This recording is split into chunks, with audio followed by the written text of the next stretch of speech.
And unmuted. Hello, everyone. If anyone is with us yet, it looks like maybe the numbers are going up. I just can't trust these numbers. YouTube. Mine says 2 watching, so. Yeah, that's what mine says 2. Now it says 4. I just don't know. I feel like it changes at times where I just can't trust YouTube. So, but yes, we are here for going to be for the 7th book club for I almost said Drawing of the 3 for the Wastelands. I don't know why Drawing of the 3 has been on my mind recently, but no, will be for the Wastelands. And it's getting good too. See, now mine says 1 watching. Yeah, see, it just changes around so much that I just don't know. Well, I don't know. Yeah, I don't know what to trust. Oh, the other thing too, though, is the go live is that technically in 2 minutes. So I don't know how that affects people that want to join in or whatever. So, hi, Mark. What's up, Mark? Yes, I think we are doing well. Yeah. We had to delay this episode as clear. And then, of course, there were some risks. I'll bring that up in the episode, though. Yeah. Well, when we started proper. We also want to give the good news as well. That we'll talk about it. Yeah.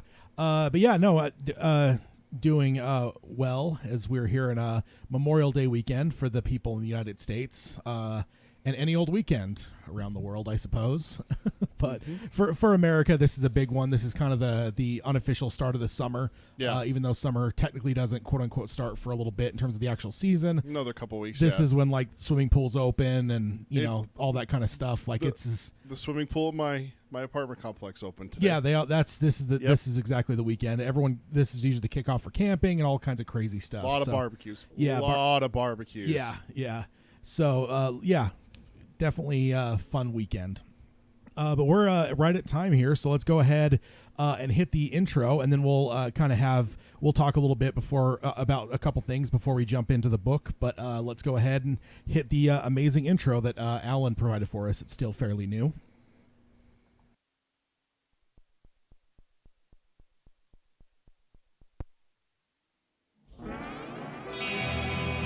The Dark Tower by Stephen King.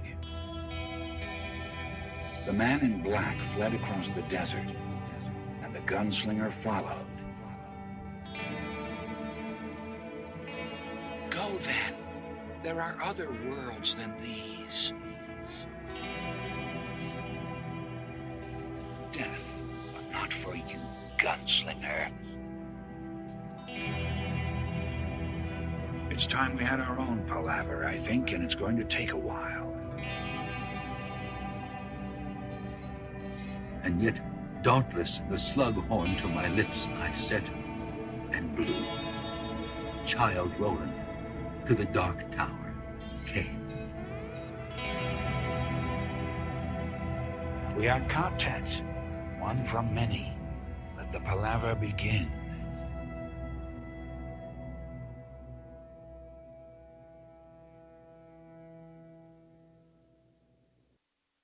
Hello and welcome to Dark Tower Palaver. This is our podcast covering Stephen King's magnum opus, The Dark Tower series. My name is Tad. And I'm Peter. And we're here for number 7 book club for The Wastelands.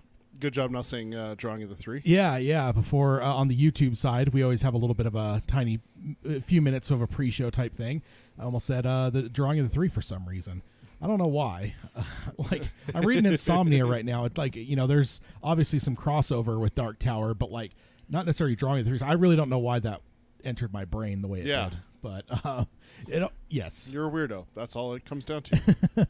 But yeah, we're here for this episode, and I actually did not get the announcements up, but I think I can try to roll with it here. First of all, we normally would warn you about spoilers, but with this episode, we don't have to worry about that because if you are on this episode, maybe because you haven't finished this book series, this is the safe episode for spoilers. In that we only cover where we're at or before. We don't jump far ahead. Like if you're meandering through book 5 right now, for instance, which Peter would appreciate. Yeah. You are safe to listen to this episode because we won't start, ruining things in book 6 or 7 in this episode. Whereas our roundtables, I almost assure you that we will. Even when we're covering things like The Stand or It seems like Dark Tower ending stuff still comes up. So and it's not like we do it on purpose. It just happens. But this is a safe episode. for spoilers, and it's definitely a place where we like to kind of go granularly through the books, kind of word by word type stuff, rather than the 10,000 foot view that we might get in a round table. So yes, safe place for spoilers here. If you want to find us with any of your podcasting services, you can find us everywhere, including Apple Podcasting, if anyone's still using that. I've been seeing a lot of talk online that apparently did some kind of update recently, and it's not making people happy. So, but if you are using it, we're on there. You can stream us on Spotify or Stitcher or any of your podcasting services out there. We should be available about everywhere. You could also, if you could subscribe, rate, and review us on any of those things, we definitely appreciate it. It helps get more exposure to the show. You can also find the show notes at darktowerpalaver.com. There you'll find everything that we're covering, although for book club episodes, there's really nothing for the show notes. So for this episode, there's nothing there. And then if you want to support the show, you can do that at patreon.com/darktowerpalaver. We have a lot of fun stuff that we're doing. We actually just did a commentary on we kind of had it voted by all the patrons, and we actually ended up doing a commentary yesterday, as a matter of fact, on the 1976 classic Carrie, which launched the career of Brian De Palma and also Stephen King. It really made him a household name. So that was a lot of fun to watch through that, for me, the first time in a long time. Same. It was a lot of fun. But yeah, it's that kind of stuff, as well as our Discord. There's all kinds of fun things involved. If you want to join us on Patreon, there's a number of levels and stuff you can join as well. But yeah, we're trying to keep some fun stuff there that we maybe would never really get a chance to do on our normal show. Like as much as we love Carrie, I just don't think we ever would have done a deep dive into Carrie in a normal Dark Tower palaver. It also is out there that the deep dives and other things doesn't have to be Stephen King related. This is Patreon. This is for for them. They want to have us talk about Star Wars one time. That's fine too. It's up to them. That's the great thing, is that going forward is we're looking at more, what would you like, kind of thing. And that's actually how we ended up coming to the Carrie decision, is that we left it up to a vote. Yeah, it was a vote. So if you want to be a part of that, it's a great group of people over there, and we definitely appreciate all support, whether it's on Patreon or whether it's just coming to our shows live or listening to the podcast. We appreciate all support. You guys are awesome, and definitely this show is beyond anything we ever comprehended when we started it. And then Peter's reminding me, I completely forgot about it until just now. I believe I have posted on social media. It's always strange to me too that we end up having these announcements on book club episodes, and I know some people actually don't listen to book club episodes until a certain point, then they listen to a bunch of them or whatever. We have I don't have the thing in front of me, but we have our merchandise is finally available. It's been a little bit of a hassle to get things going. Apparently, Hayden, if you're familiar with the Palaver of Tad, you've heard from Hayden before, and you probably heard him talked about on the show before. He designed our new logo, which you guys have all seen, and apparently he did such a good job that it got flagged by the place that we were trying to do merchandise from, and they pulled it down thinking that it was copyrighted. So finally got that resolved. They're very slow to react, but yes, we got... if you want to find it, it's at tpublic.com/user/darktowerpalaver. You'll find 2 shirts right now, or not just shirts. There's all kinds of stuff on there. Everything from masks to pillows to to tapestries. The reason why we ended up going with TeePublic is simply the variety of taking one image and having a multitude of items available. We have less control with the shipping and discounts and everything like that with it. But the huge thing about it is that literally you could take either one of the images that we have, and you could do anything you want. Like Tad said, they have coffee mugs. Just regular old school coffee mugs. Stickers, magnets. They've got all kinds of fun stuff. If you want to, sorry, I need to change the slide as well.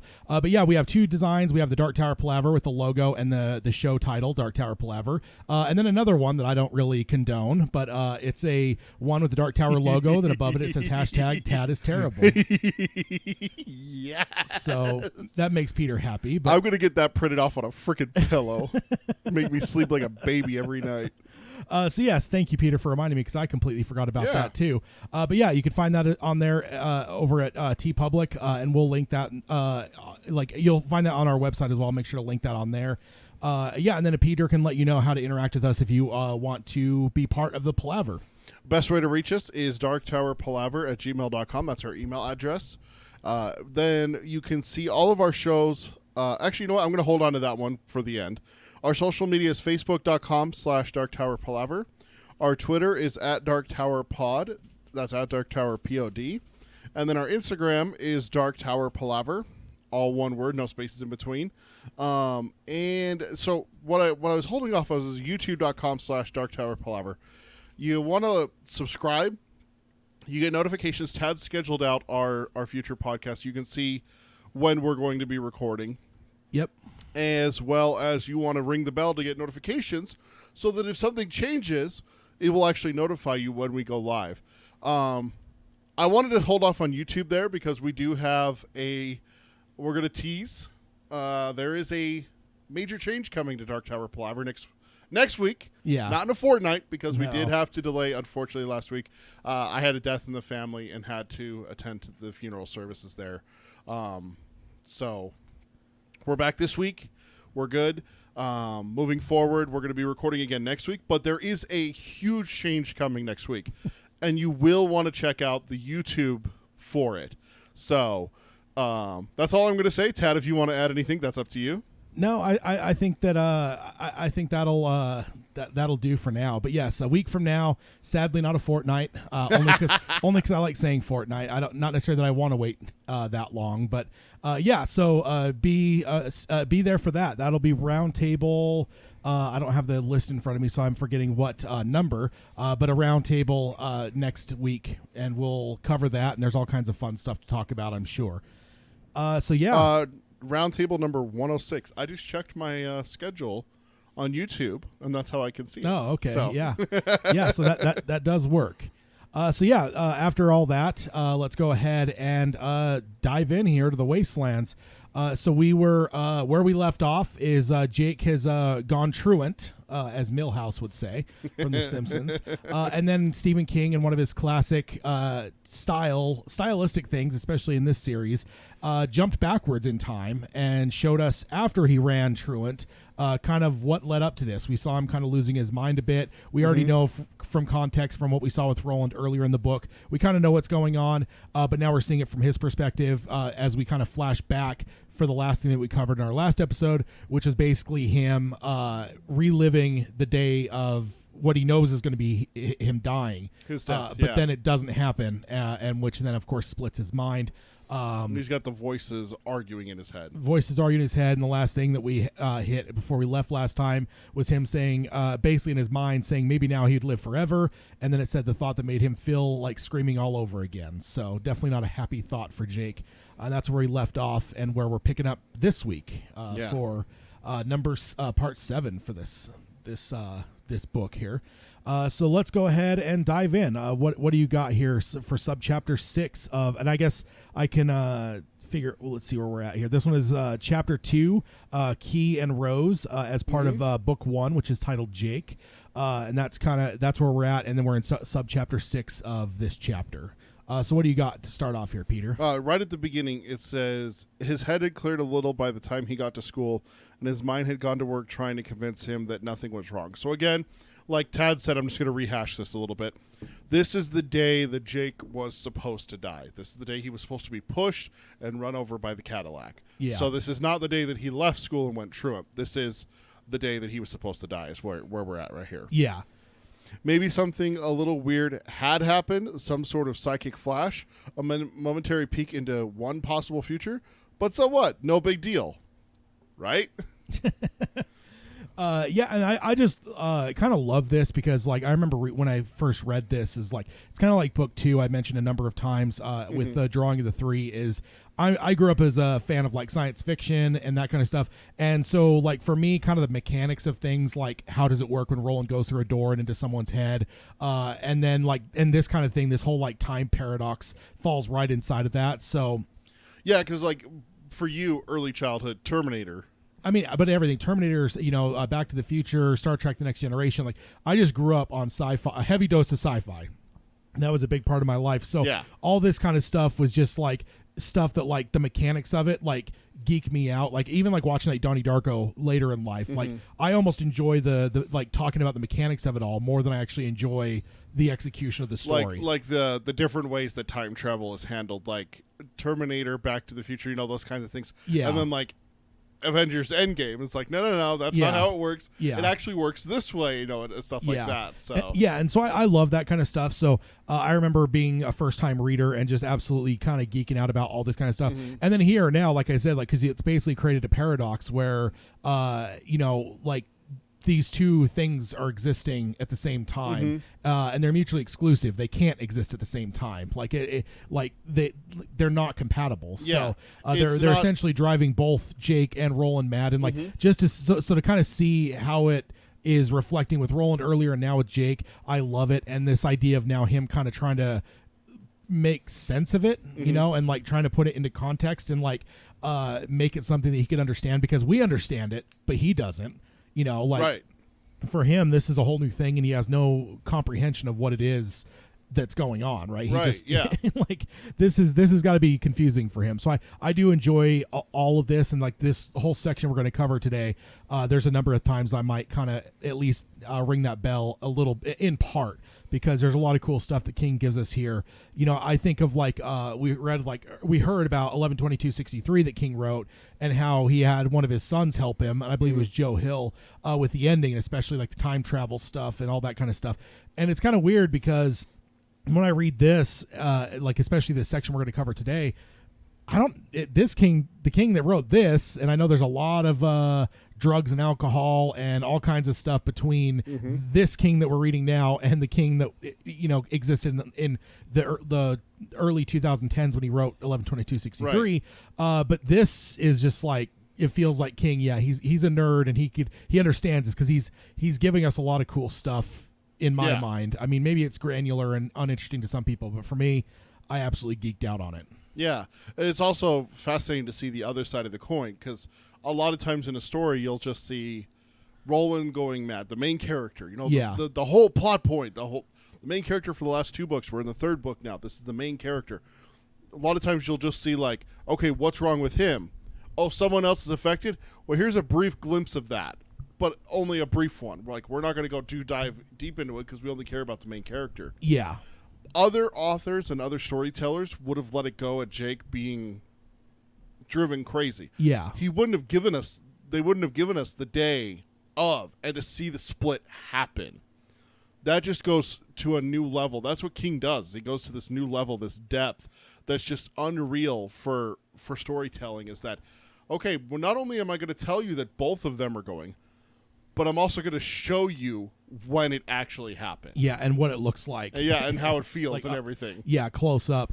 And like I mentioned a number of episodes ago, is like, cool, like Roland, that's one thing. He's a very capable person, but Jake's a child. Like, so for him to be dealing with, I think that's what's brilliant about what King's done, is like, he basically set it up in a way to where like, we understand how serious it is, because he shows it destroying Roland, and up to this point we've seen Roland get through an awful lot.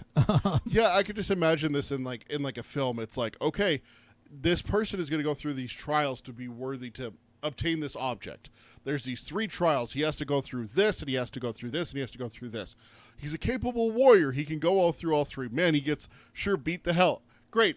Let's send this kid in to do the same thing. Yeah, let's go. The audience would just be horrified. That's what King just did.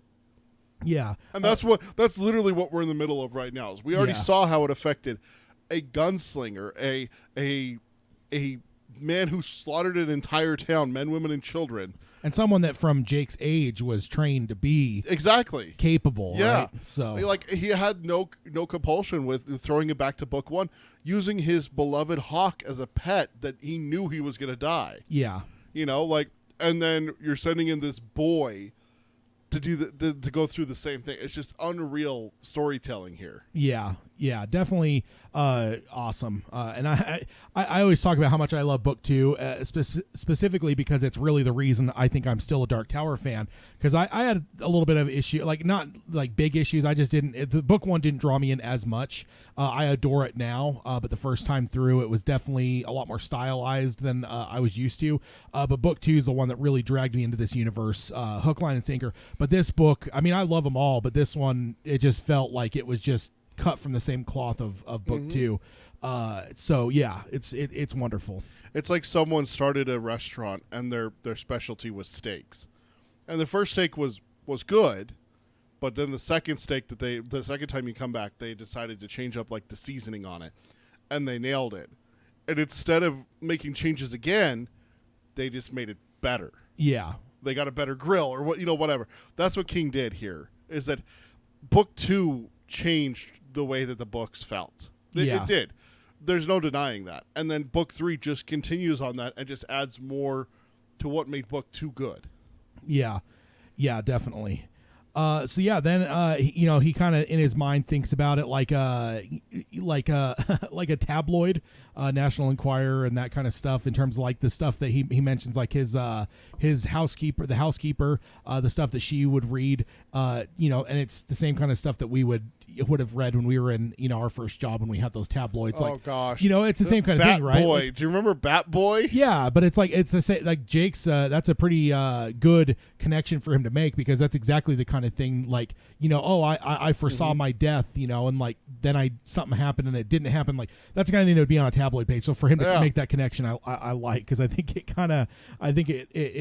I don't know. It also is good for maybe us that's a little bit younger. This is closer to our time of birth versus whatever, that tabloids haven't changed in a long time. They've basically been peddling the same stuff for many decades. So my next note here, it says, forget it. He advised himself, it's over. A great idea, except by period 3, he knew it wasn't over. It was just beginning. He sat in pre-algebra watching Mr. Nope solve a simple equation on the board, and realized with dawning horror that a whole new set of memories was surfacing in his mind. It was like watching a strange object float slowly towards the surface of a muddy lake. And then this is italicized, like internal monologue. I'm in a place I don't know, he thought. I mean, I will know it, or I have known it if the Cadillac had hit me. It's the way station, but the part of me that's there doesn't know that yet. There's part that only knows that it's in a desert someplace and there are no people. I've been crying because I'm scared. I'm scared that this might be hell. By 3 o'clock, when he arrived at Midtown Lanes, he knew he had found the pump in the stable and had gotten a drink of water. The water was very cold and tasted strongly of minerals. Soon he would go inside and find a small supply of dried beef in the room, which had once been a kitchen. He knew this as clearly and surely as he had known that the pretzel vendor would select a bottle of Yoo-Hoo, and that the doll peeking out of the Bloomingdale's bag had blue eyes. It was like being able to remember forward in time. That's weird. Yeah, and then that's so. I think this actually slipped by me early on. I don't remember when I fully caught on to this, but I don't think I fully caught on to like the idea that, or at least maybe I did, and I'm just forgetting because my memory's terrible. That's true. But it's like one of these things that I do remember more, like in the more like recent, maybe within the realm of the show, so 5 or 6 years, reading it and kind of catching on more that like, oh, okay, so like as the time is progressing, he's like real time uncovering this, and I think some of it might come down to just being a little bit of a closer of a negligent reader. Sometimes I speed through stuff, and audiobooks has solved that a lot, to where like I think my mind engages with all of it more. I think I've said it in the past that like I tend to focus on dialogue in books a lot more. Yes. And sometimes the non-dialogue stuff I can kind of skim a little bit, and that's not a good thing. It's just the way I am. So I wonder if some of this kind of I may have missed, or at least it didn't register deep enough in my mind to be memorable. But dude, this is exactly what I'm talking about with King. Like that is brilliant. Like the fact that like real time he's getting these memories to join him. Like that's the thing also though that you have to catch here is that, and it took me a little bit like this, is that it wasn't progressive. Like it wasn't just like as he was having the experience in the way station in the alternate timeline, he was having the memories surface. All of them surfaced at once. He knows that he's in a way station and everything like that, and a desert someplace and everything. Yeah. So he knows that ahead of time of when he figured that out. at the way station. Oh yeah. So like, he's like there's almost like subconscious understanding of like yeah, like okay, this is what happened to me. I know this because he talks about that. He knows that he will go inside and find a small supply of dried beef in a room. So it's not just happening. Like I could understand where like it would drive someone insane having to watch the reality that's happening around you as well as an alternate reality inside your head that's also happening consecutively. But to have one just dumped on you as well as trying to live your normal life. Yeah. That's a whole different bag of worms there. Yeah. Yeah, and it's definitely cool. What I love is like, you know, a new set of memories is surfacing, and then it says like kind of what he's seeing there, but then it says by 3:00 when he arrived at Midtown Lanes, he knew he'd like, so there is some progression to it. And I think that's kind of cool where it's like, you know, maybe there's like almost a subconscious understanding. No. See, what's happening there is what I was saying. Is the progression between the two is happening at the same time. Yeah. He goes and finds the pump at the same time that he's arriving at the bowling alley. Yeah. But Jake that's arriving at the bowling alley knows that he's going to go after the pump to find the dried beef. Yeah. So he's already seen this movie. He already knows that. Which kind of fits with like the whole death, right? The fact that he basically knew and sensed all the stuff that was quote unquote going to happen, but then didn't. Mm-hmm. It's definitely strange, but I don't know. I think what for me in terms of like before this fully like settled in my mind, whatever that was, like I said, probably within the last 5 or 6 years, if you would have asked me, my thought process would have been the second he didn't get hit, like 100% he knew everything right away and knew like from that moment, like, oh yeah, Roland dropped me and like, and knew like everything. But this is like, there's like a slight understanding, but it's also kind of progressively unveiling itself, like almost concurrently with the actual time that would be passing. Well, so it's like someone, that's really cool. It's like someone makes you put on glasses that has a movie playing at the same time. Yeah, it's transparent where you can see through it.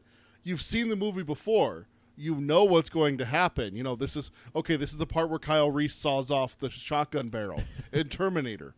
You know, this is the part where Arnold gives the thumbs up as he goes into the lava. You already know this has happened, but you still have to watch it happen. Yeah. While trying to do your normal life. Yeah. That's the best way to describe it. So. Yeah, and Mark says 2 and 3 could be one massive book, and I think that's true. Like.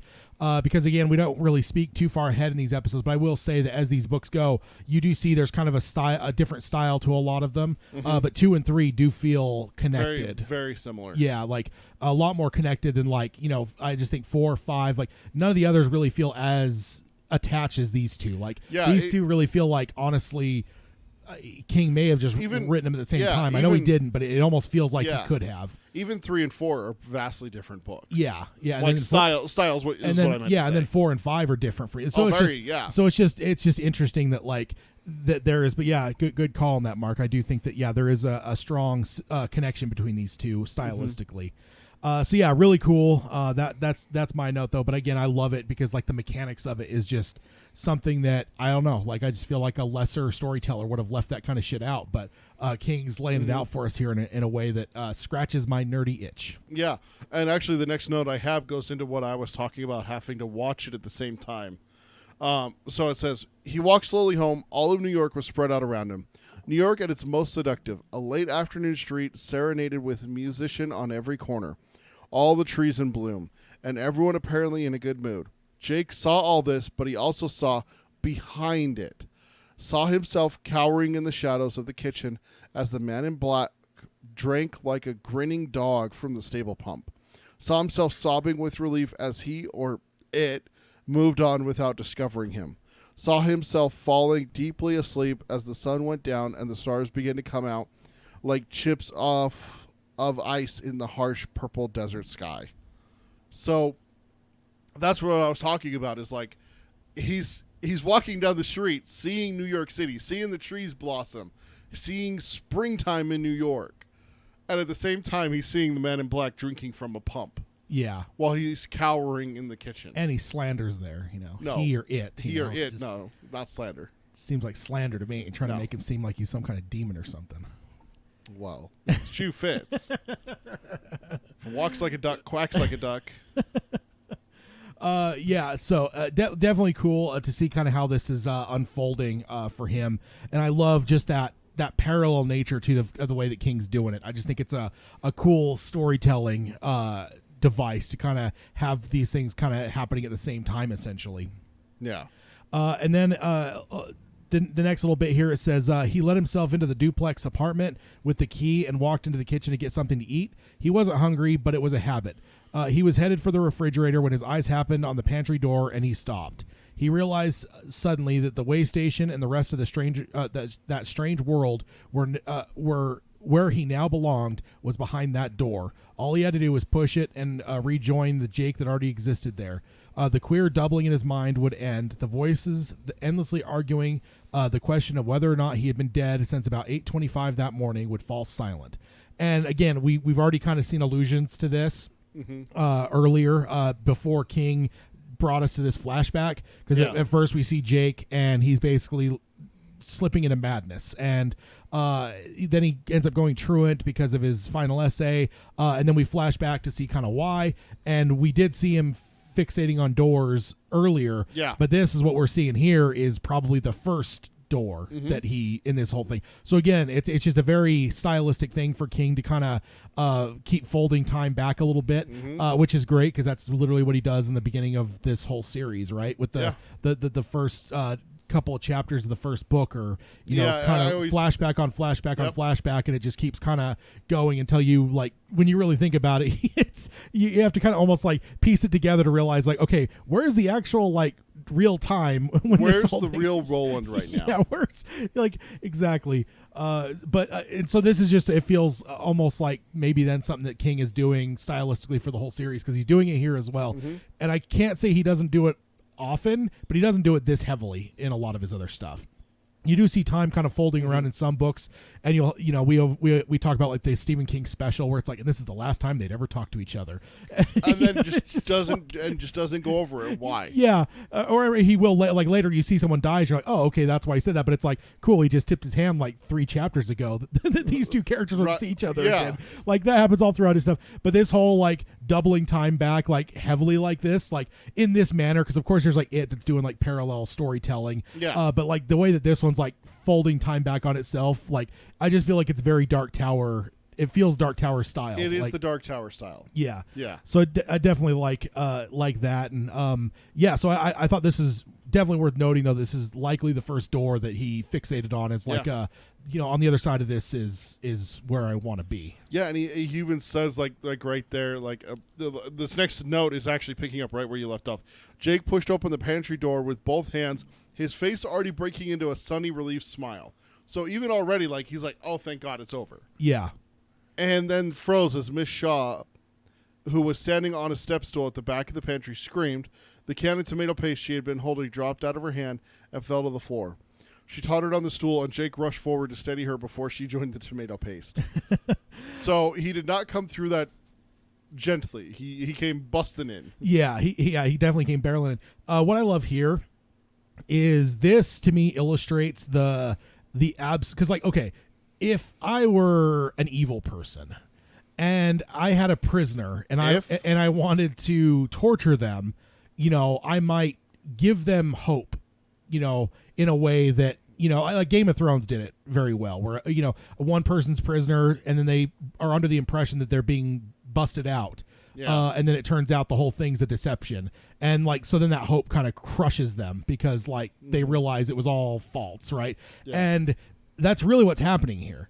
Like Jake isn't just like kind of like hoping, not like hoping, but knowing that there's probably nothing behind the door. No, he's like 100% that this is it. So like he has like that element, that almost euphoria of freedom.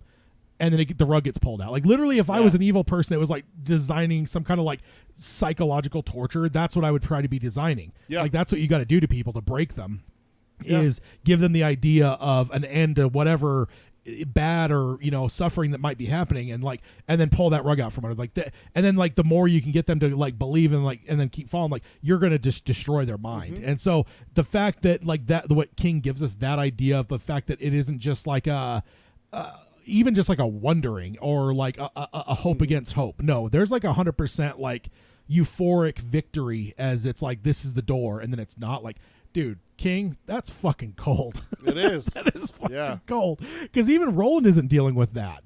Nope. You know, Roland. Like, well, how many doors has Roland? Exactly, come but like but that's what I'm saying though is because Roland we've already talked about is way more prepped, but Jake is just a kid, but he's in a way, and he also probably knows less overall, right? Roland knows a lot more about what's going on.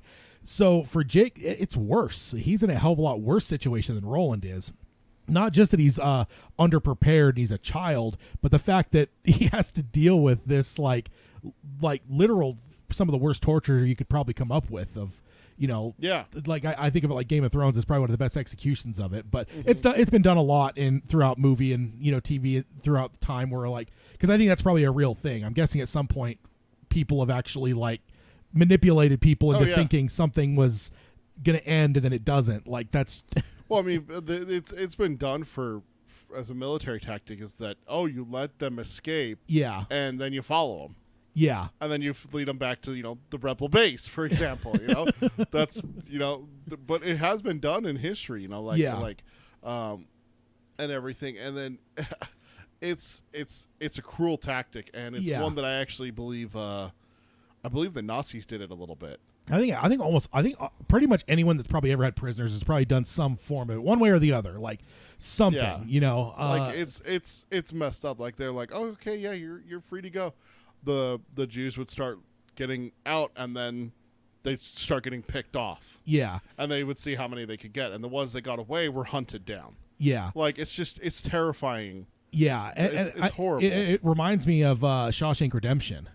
Because Red in Shawshank says, you know, hope is a dangerous thing. Like, don't trust it. Like, you know, hope will break someone. Yeah. And like, because that's the same idea, right? Like, it's the exact same thing. I mean, that's Stephen King as well. I'm thinking more from the perspective of the movie. So Stephen King through Frank Darabont, but like, you know, that's the whole idea is if you get hope that like some magical thing's going to happen to open the doors and you walk out, like, you're going to fucking destroy yourself. Like, you are going to absolutely destroy your own mind. Like, you're going to create that torture yourself. So don't do it. And this is really, like, pretty much one of the worst things I can think of. And so, again, to throw this on a kid that's brutal. And that's King. That's fucking brutal, man. So... yes. And then there's a little bit of an exchange here. I love Moses and the bulrushes. You know, you scared the bejeebers out of me. One thing here is calling him Johnny always throws me off. I know because we're only calling him Jake, even though his name is John. You know, John Jake Chambers, but like just Johnny just throws me off for some reason. It just, I think if she had called him John, it'd throw me off a little bit. But I'd be able to get, but Johnny, like, it literally makes me stop every time where I'm like, Johnny, I'm like, oh yeah, his name's John. And then I don't know why. It short circuits my brain a little bit where I'm like, yeah, because not only is it a different name, but it's also a different, like nickname for that name. Yeah. Version of the name. Yeah. So, yeah. And then a little bit further down here, it says she grunted, "You got any papers you want to show me? If you do, make it fast. I'm behind on supper." Nothing today, he said. He left the pantry, got a soda, then went to the living room. He turned on Hollywood Squares and watched vacantly as the voices argued, and the new memories of that dusty otherworld continued to surface. So the way to end a subchapter there. So again, just kind of showing like, so I mean, I don't know. What do you think the time frame was between the Cadillac and being dropped? Like, I know that King doesn't really give it to us, but in your mind, what do you think that is like?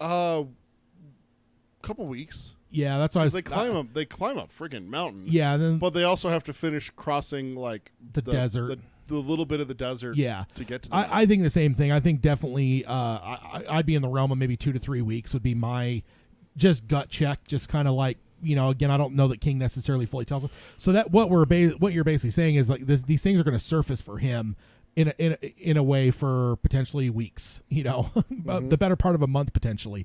So again, that's got to be tough. Like you mentioned earlier, it's like trying to watch your life as well as having, you know, some sort of Google Glass that didn't fail, that's playing a movie at the same time. So Mark's saying a month, I thought. Yeah, so probably somewhere in there. Like I said, I guess it could be. When I said 2 to 3 weeks, I definitely would lean closer to 3, like, and potentially even more.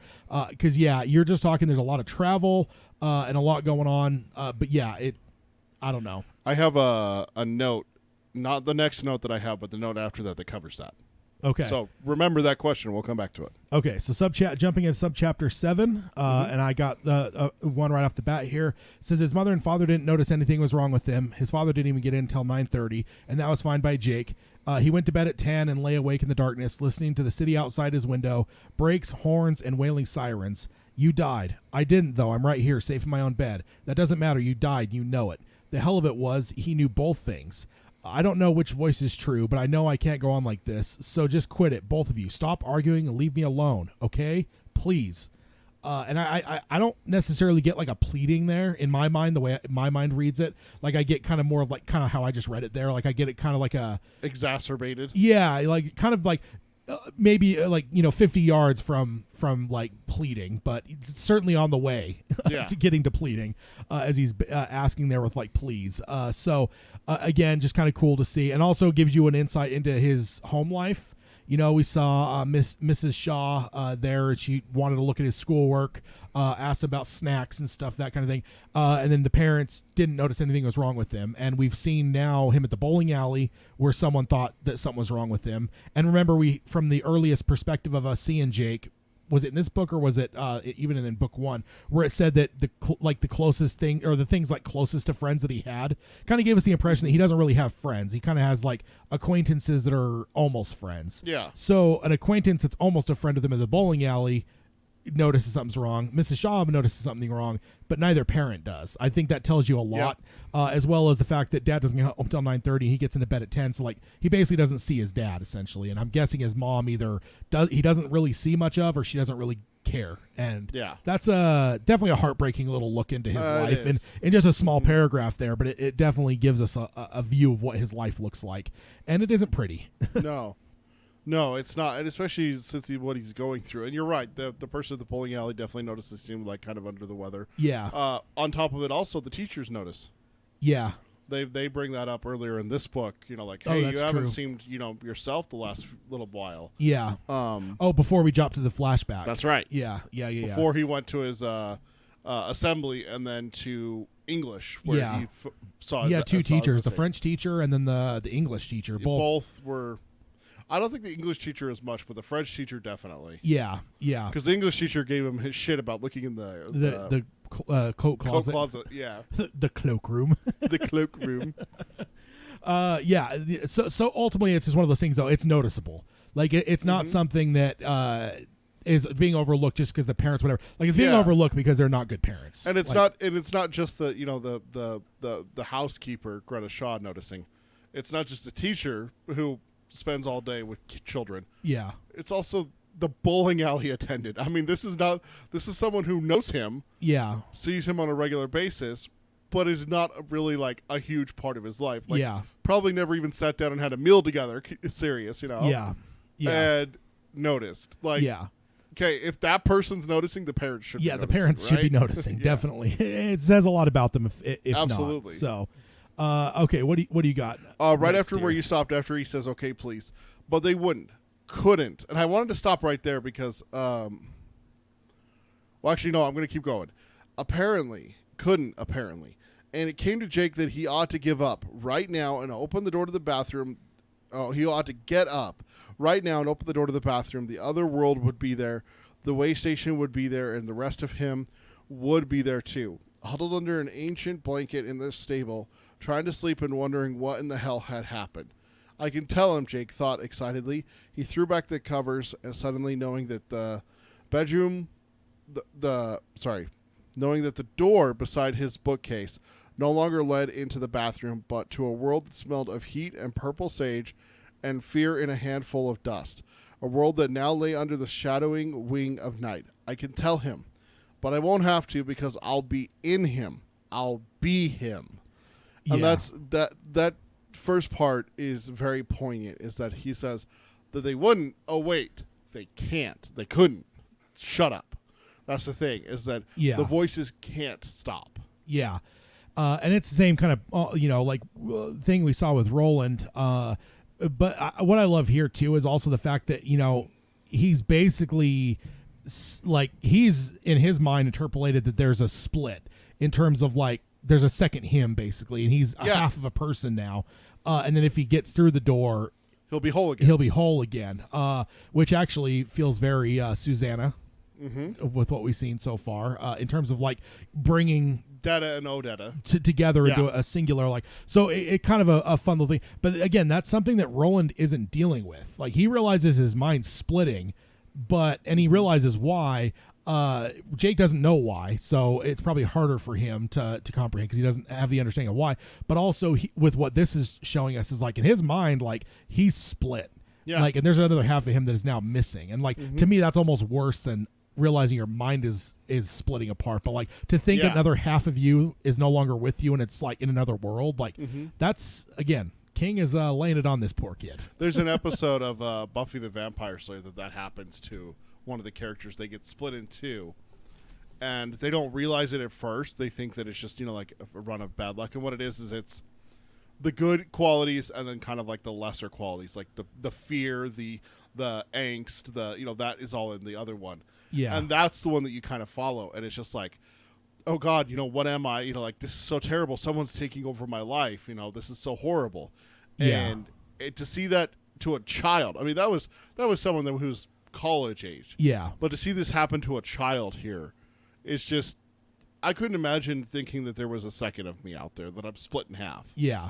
And I'm in my 30s. Like, for God's sakes, that's terrifying to go through as a child. Yeah. He's in grade school. Yeah, exactly. What is it? I always blank his age. I think it's 11 to 12, right? It's 11. Somewhere in there. Yeah. No, it's a 12-year-old.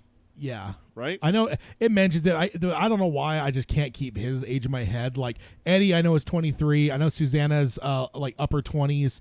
Like, I can't remember. We've done the math on it before, but like I kind of have but I guess with him I only have with Jake I only have an age range too. But yeah, it's just I always blank. 11 to 12 was what I have in my head. Somewhere in that ballpark. So then he was 11 years old. 11, okay. According to this book, he was 11 years old. Okay. So, yeah. Then it goes on here. It says he raced across the darkened room, almost laughing at the relief, and shoved open the door, and it was his bathroom, just his bathroom, with a framed Marvin Gaye poster on the wall and the shapes of Venetian blinds laying on the tiled floor in bars of light and shadow. He stood there for a long time trying to swallow his disappointment. It wouldn't go, and it was bitter. So again, that belief, and then now to show like their bitterness, because like that, I almost think it gets worse with that kind of torture, like the more it happens, right? Because like then you all start to beat yourself up of like, why am I still falling for this? So there becomes like a self-loathing that gets involved too. But yeah, I think that it almost gets worse as time goes. So yeah, he's dealing with a lot here. Yeah. So jumping over to subchapter 8, and we're actually covering a lot more subchapters this time because we got a bunch of short ones. Yeah. So, and this is I'm going to bring it up again. This is where we were discussing how long was it with Jake and Roland from way station to drop. Drop, yeah. The 3 weeks between then and now stretched like a grim, blighted terrain in Jake's memory, a nightmare wasteland where there had been no peace, no rest, no respite from pain. He had watched like a helpless prisoner watching the sack of a city he had once ruled, as his mind buckled under the steadily increasing pressure of the phantom voices and memories.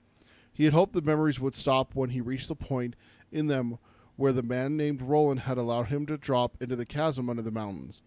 But they didn't. Instead, they simply recycled and began to play themselves over again, like a tape set to repeat and repeat until it either breaks or someone comes along and shuts it off.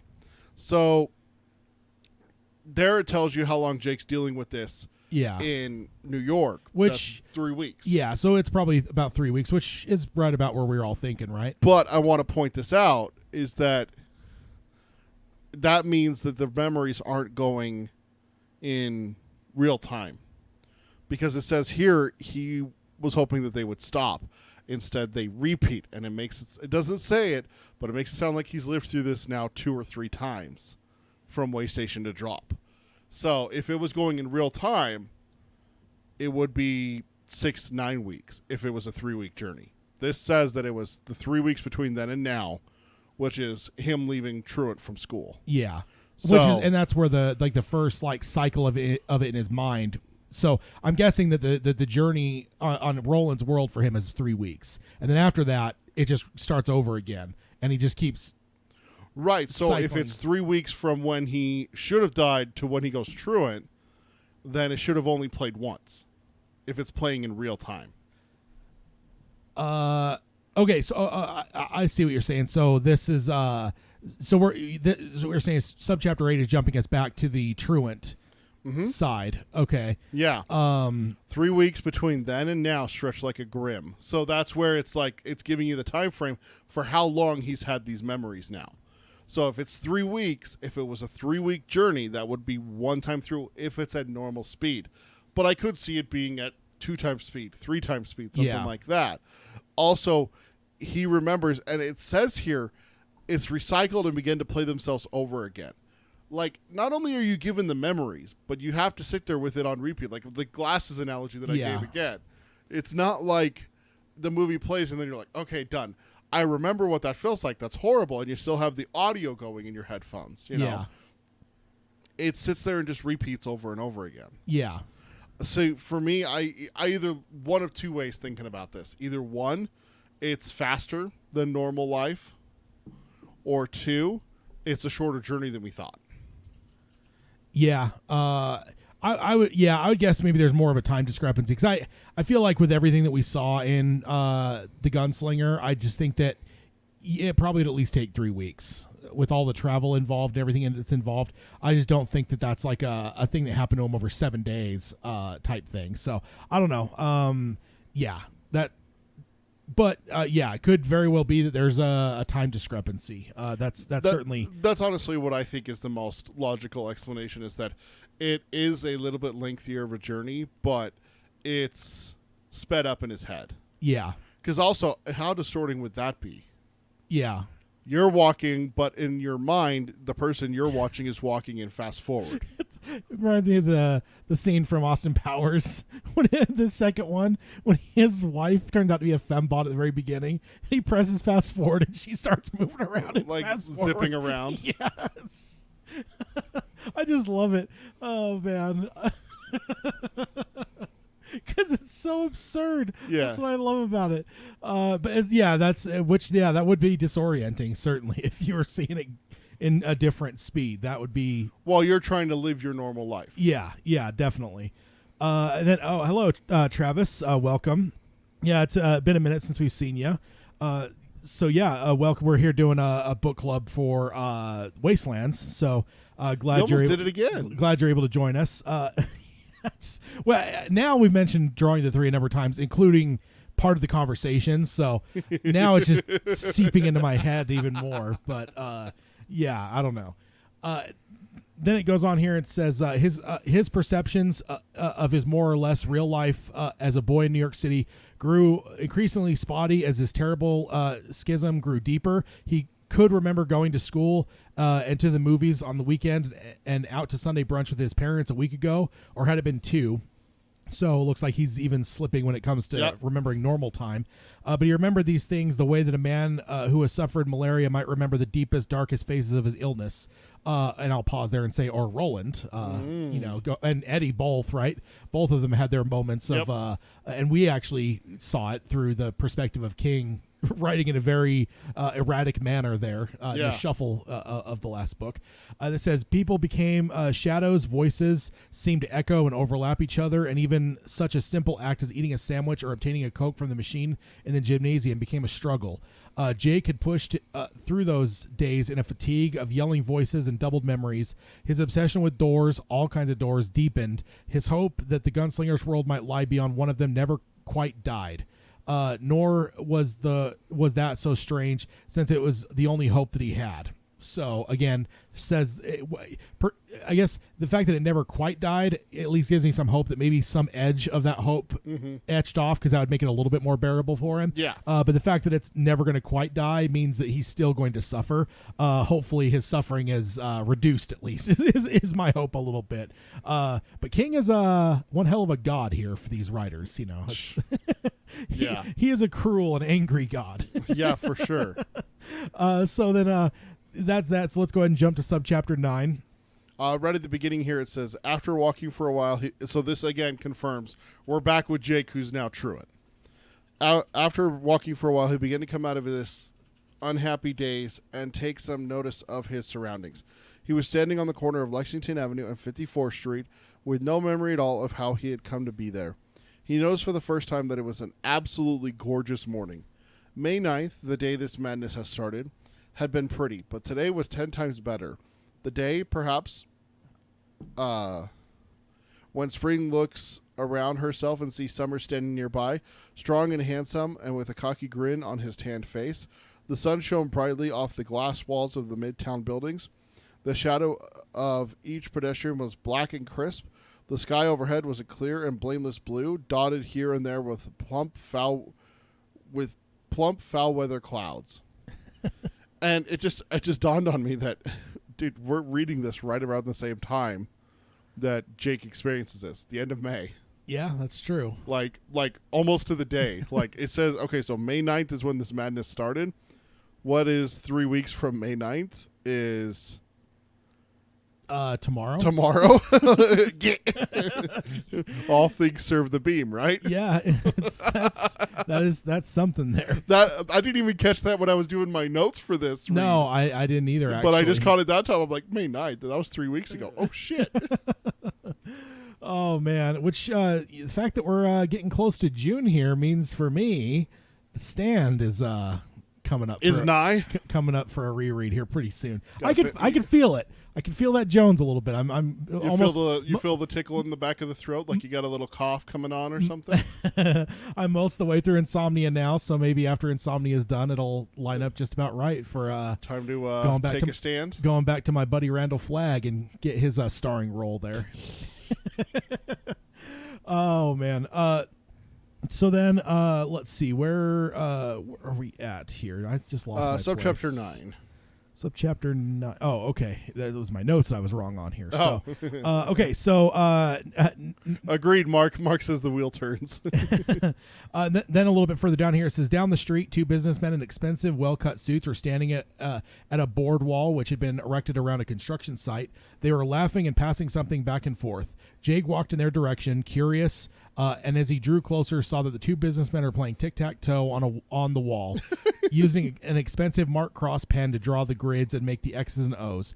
What I love about let me finish this up. Jake thought that this was a complete gas, which that's a fun term that doesn't get used as much. I wonder if younger people actually catch on to what that means by the context or not, because I think I've heard that, but I've only heard it from older people. Okay, is it like referencing laughing gas? Well, like just laughter. It's just a term for like hysterics, based like laughter. Like apparently, I'm one of those kids because I get it that it's referencing laughter, but why? Yeah, I don't know. I don't know what the etymology on the term is, but I've only ever heard it from older people. So I was just like, when I saw that, it kind of stopped me for a second to like, oh, wow, I haven't heard that term very often.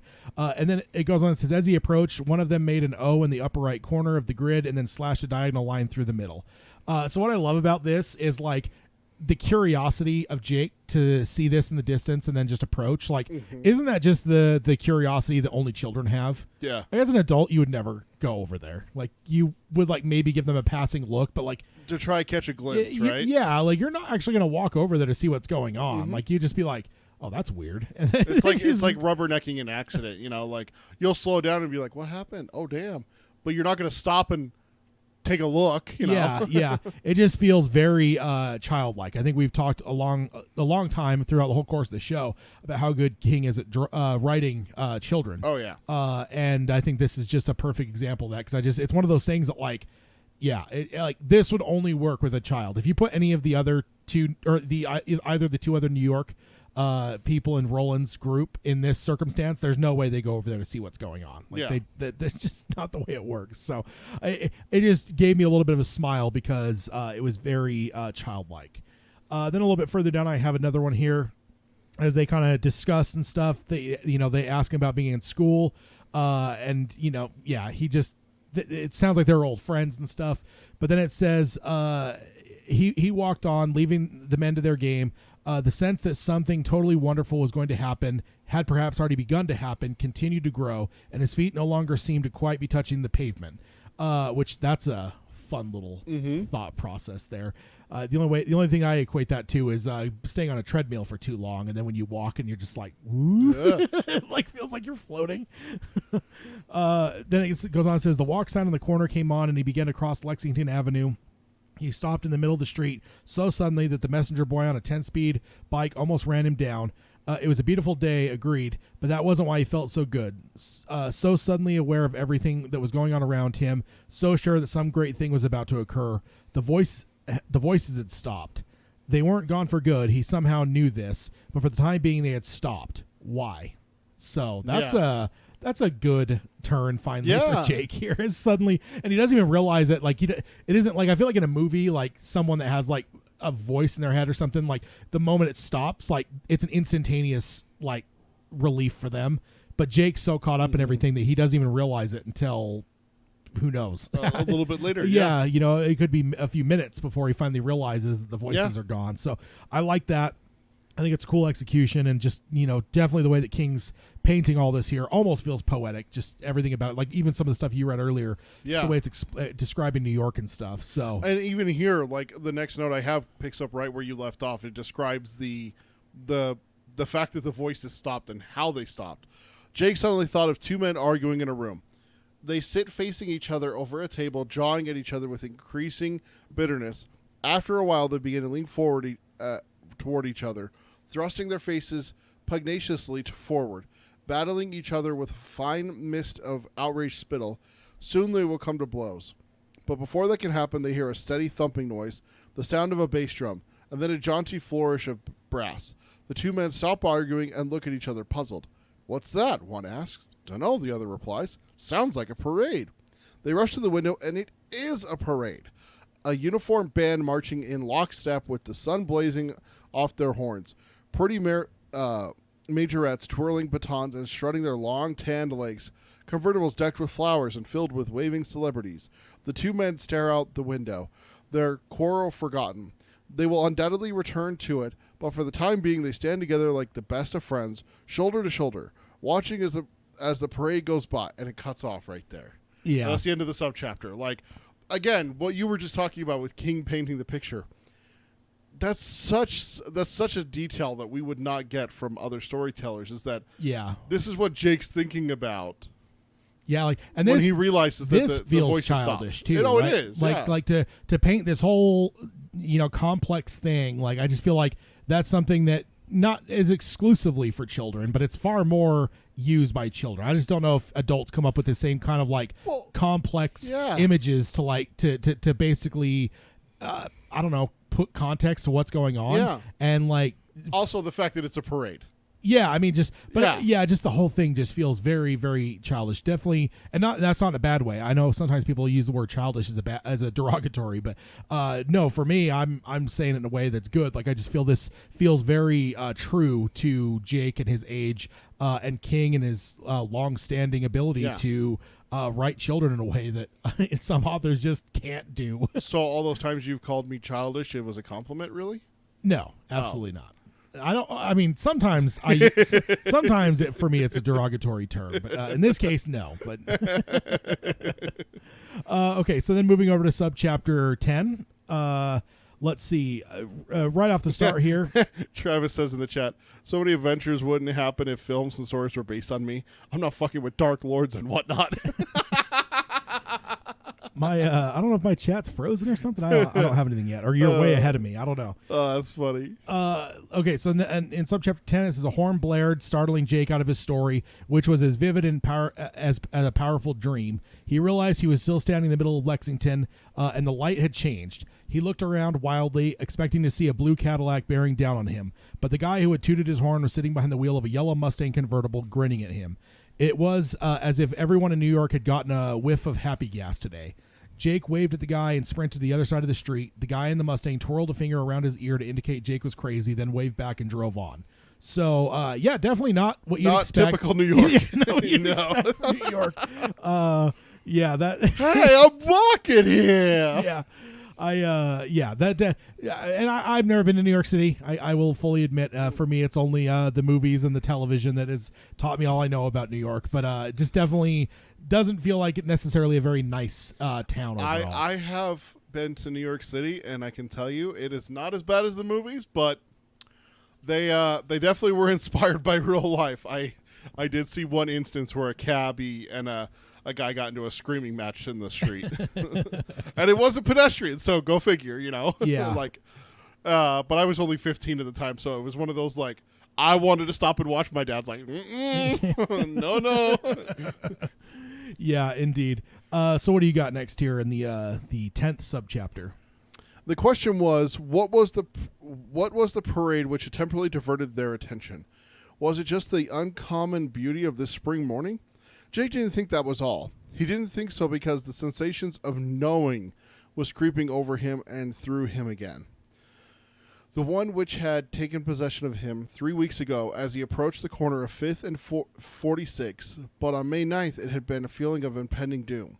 Today was a feeling of radiance, a sense of goodness and anticipation. It was as if white. This was the word that came to him, and it changed in his mind with clear and unquestionable righteousness. It's the white, he exclaimed out loud. The coming of the white. And white is capitalized, by the way, there. Yeah. Like it's a noun. He walked on down 54th Street, and as he reached the corner of 2nd and 54th, he once more passed under the umbrella of Quartet. And so I wanted, first, the white is huge. But that ending there at the end of the subchapter 10, again, like you said, very short subchapters. Yeah. Quartet. We've seen this before. Yeah, in this book was the first introduction of it that I recall. Definitely one that we've heard. Roland explained it quite a bit to Eddie and Susanna earlier. Yep. But this is certainly the first time that it's been applied in Jake's fashion. Yeah. Definitely a provocative little statement there. Right? Yes, definitely. Yeah, definitely cool. But yeah, then the white, that's definitely I'm trying to remember what we've had on that side, like in terms of like, have we heard that from Roland in book 1 in the backstory stuff? I don't think so. I don't know. It feels like either way. We might have, but I honestly do not remember. Yeah, so this is potentially the revealing of something new.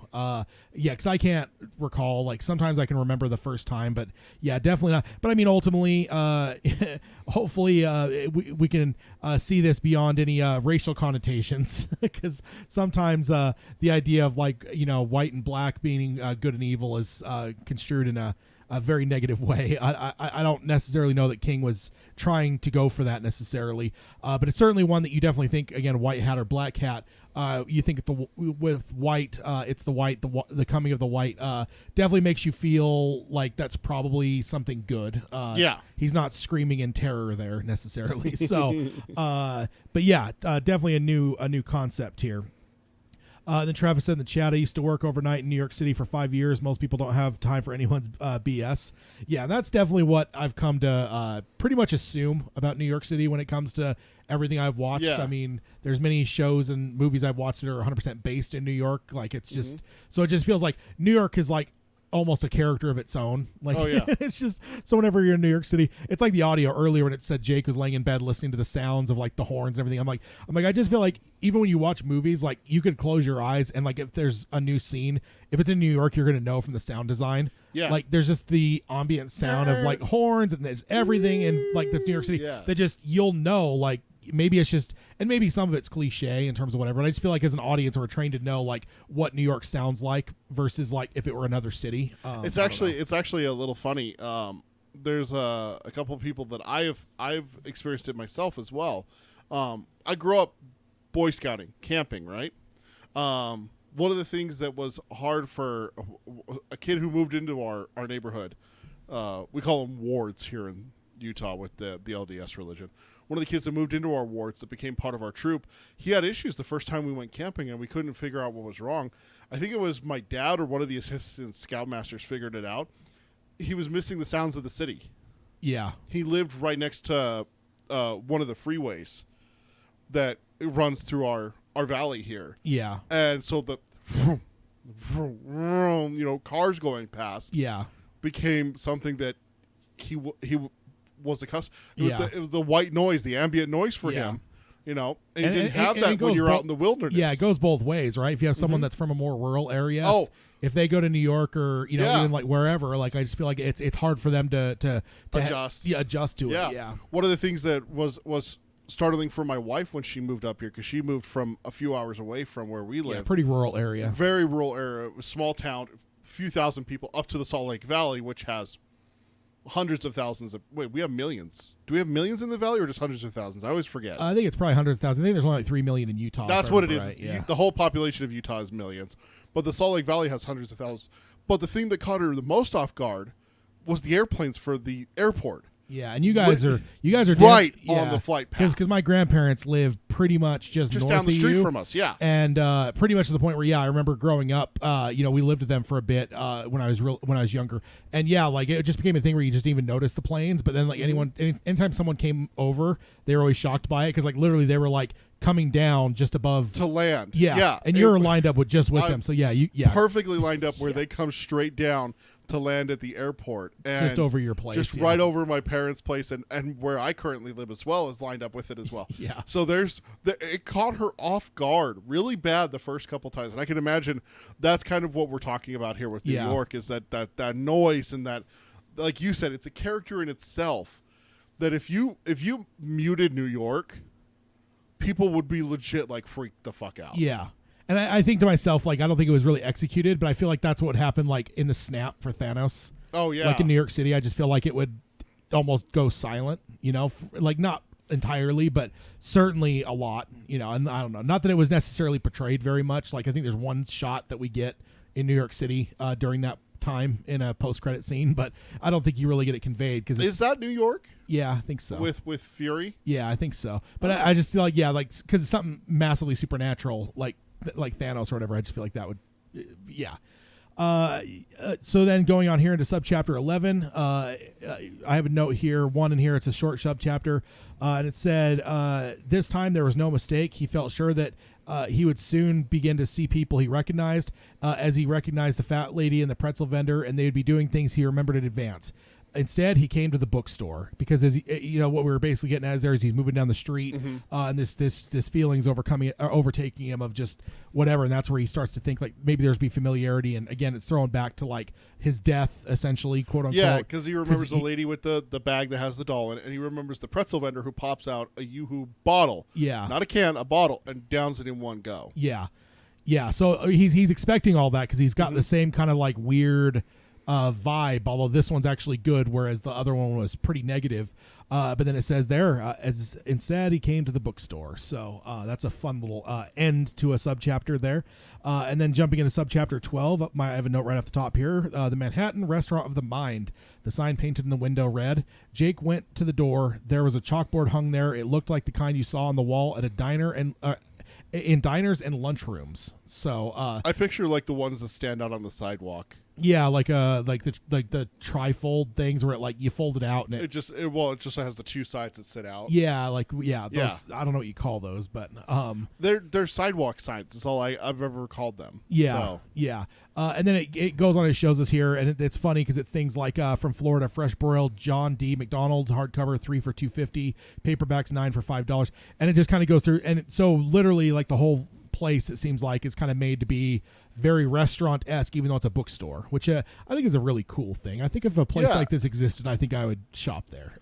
Well, of course you would. I mean, I just think that's cool. It's the Manhattan Restaurant of the Mind. Yeah, and like the fact that they're just like trying to almost convey like a restaurant, even though like mixing a restaurant and a bookstore. I think that's kind of cool. From Mississippi, pan-fried William Faulkner. From California, hard-broiled Raymond. And at the end of the menu, it says, "Feed your need to read." Yeah, yeah, indeed.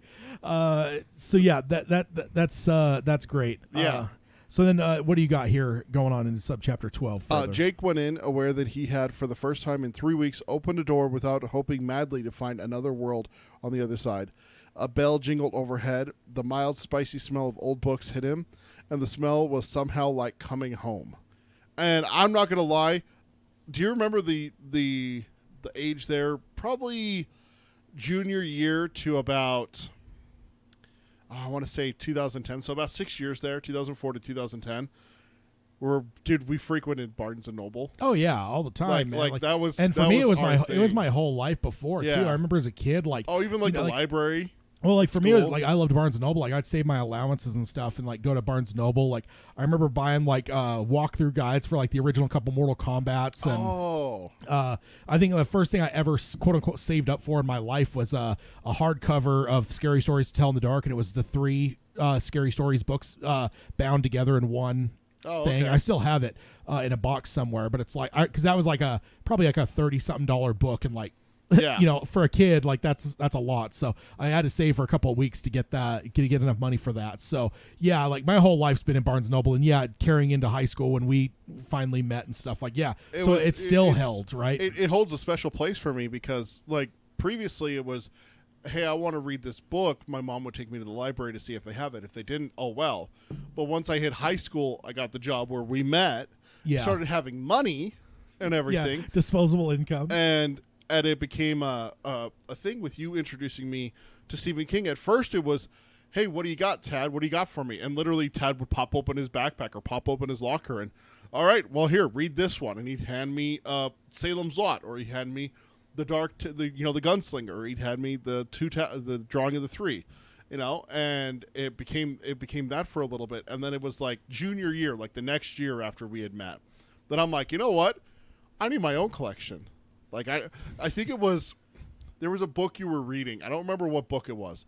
I think it was one of the Star Wars books because they had the expanded universe. Yeah, we were both into that pretty heavy then. It was very high going at that point. I think it was the Timothy Zahn, not the trilogy, but the duology. Yeah. I think you were rereading those. You were telling me about it. I'm like, wow, that sounds really cool. You're like, well, I'm done. You can have it. I'm like, hey, you done yet? No, I'm not. Hey, you done yet? No, I'm like, you know what? Screw that. I think that's one of the first things I bought at Barnes & Noble. Yeah. That and Carrie.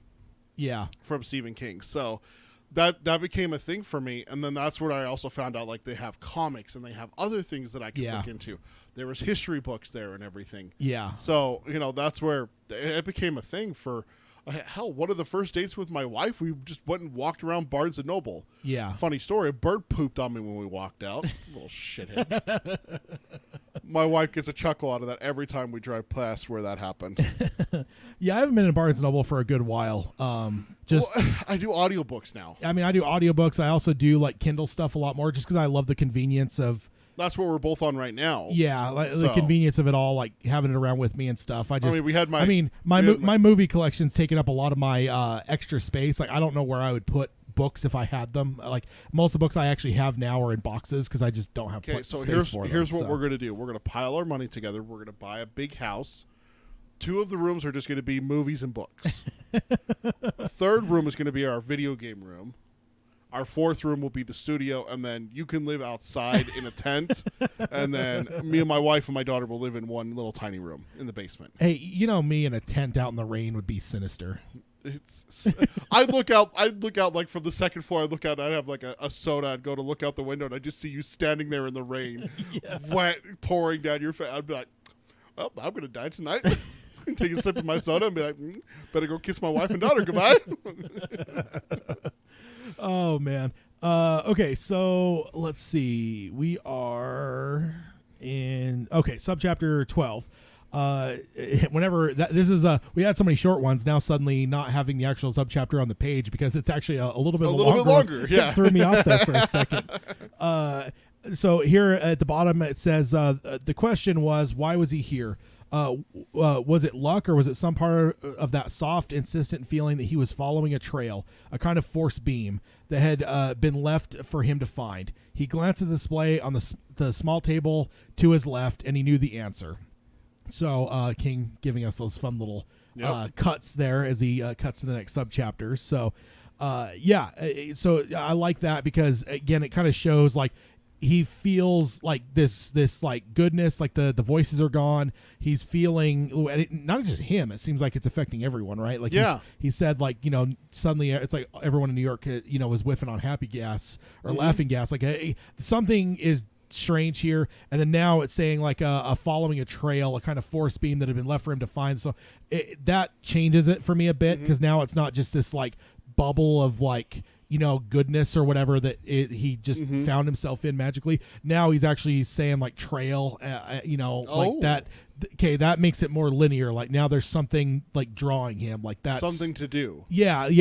So that just that makes it feel different. So I wanted to highlight that because I think that so up to this point it felt more like just kind of a weird, like ambiance, like orb that's just like, oh cool, like everyone in this area is fucking happy for some reason, and guys that are in fucking very expensive suits and using really expensive pen playing tic-tac-toe on a wall, like they're just this all feels very strange. It is, and it's hard to explain, but now to say like there's a trail or a kind of force beam like that kind of draws it into a sharper focus, I think, for me. So but jumping over to subchapter 13, what do you got here? Jake had been attracted, because like it said in the end of yours, was a small table to his left and knew the answer for what had drawn him there. Jake had been attracted by a storybook obviously meant for very young children. On the bright green cover was an anthropomorphic. Yeah, that's anthropomorphic locomotive. It's hard because it's also split between 2 pages for me. Oh. So it's just like really messing with me. Locomotive puffing its way up a hill. Its cowcatcher, which was bright pink, wore a happy grin, and its headlight was a cheerful eye, which seemed to invite Jake Chambers to come inside. I read all about it. Charlie the Choo-Choo, the title proclaimed. Story and pictures by Beryl Evans. Jake's mind flashed back to his dad over here. Just pulled his copy out of his drawer. Oh, I'm throwing you off. A little throwing me off there. Jerk. Charlie the Choo-Choo. Hashtag Tad is terrible. A book that every child should be read. I still don't own it. Really? Nope. Oh man, it's still available. I think it's definitely a good one. Good happy train there. Yeah, that's so happy. Charlie the Choo-Choo, the title proclaimed. Story and pictures by Beryl Evans. Jake's mind flashed back to his final essay, where the picture of the Amtrak train on the title page and the words choo-choo written over and over again inside. He grabbed the book and clutched it tightly, as if it might fly away, if he relaxed his grip. And then he looked down at the cover. Jake found that he did not trust the smile on Charlie the Choo-Choo's face. You look happy, but I think that's just the mask you wear, he thought. I don't think you're happy at all. I don't think Charlie's your real name either. And if we remember Jake's final essay, Blaine is a pain. Yeah, definitely. And you had the Amtrak train as it talked about there, with the words "choo-choo" written over and over again. So yeah, there's definitely a lot of connection that definitely comes to mind with the his final essay. Yeah. So yeah, that's definitely great. Now I don't know about not trusting Charlie. I think he looks quite innocent myself, but no. I don't know. We've had this debate on the show a number of times now. Where I think that it's an innocent little thing there. I think everyone should buy a copy for their kid. That's all I'm saying. It is available to still purchase on Amazon. I do know that. I have it on one of my lists. Oh, man. Yeah, so definitely cool because, again, this is kind of connecting to his final essay, which is cool because the final essay was pretty memorable.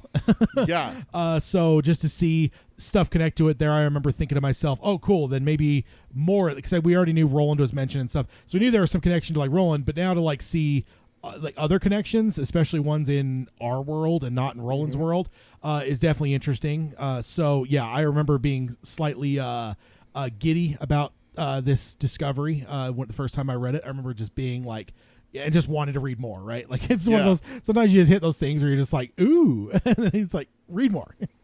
And if it's late, sleep be damned, right? Yeah. Like people always talk about that with like binging stuff, where it's like, well, if I watch one more episode, I can get 5 hours of sleep. The original binging was reading. For me, it was reading. Yeah, I did that. I've done that since high school, where it's just like, well, if I read a few more chapters, I'll still get 5 hours of sleep. Like that's probably all right. Yeah, tomorrow's my easy day. I can do it. Yeah, and then they're like, oh well, because we had our classes split between 2 days. We had odds and evens. Yeah. So it's like, okay, I got math on the even days, but tomorrow's an odd day, which is just gym and drama. I'm fine. And I had like gym first period, so I'm like, I'm sloughing that one which is Utah. I always forget that's a Utah phrase. Yeah, I would not go to that class. So it's like, okay, so I can sleep in a little bit.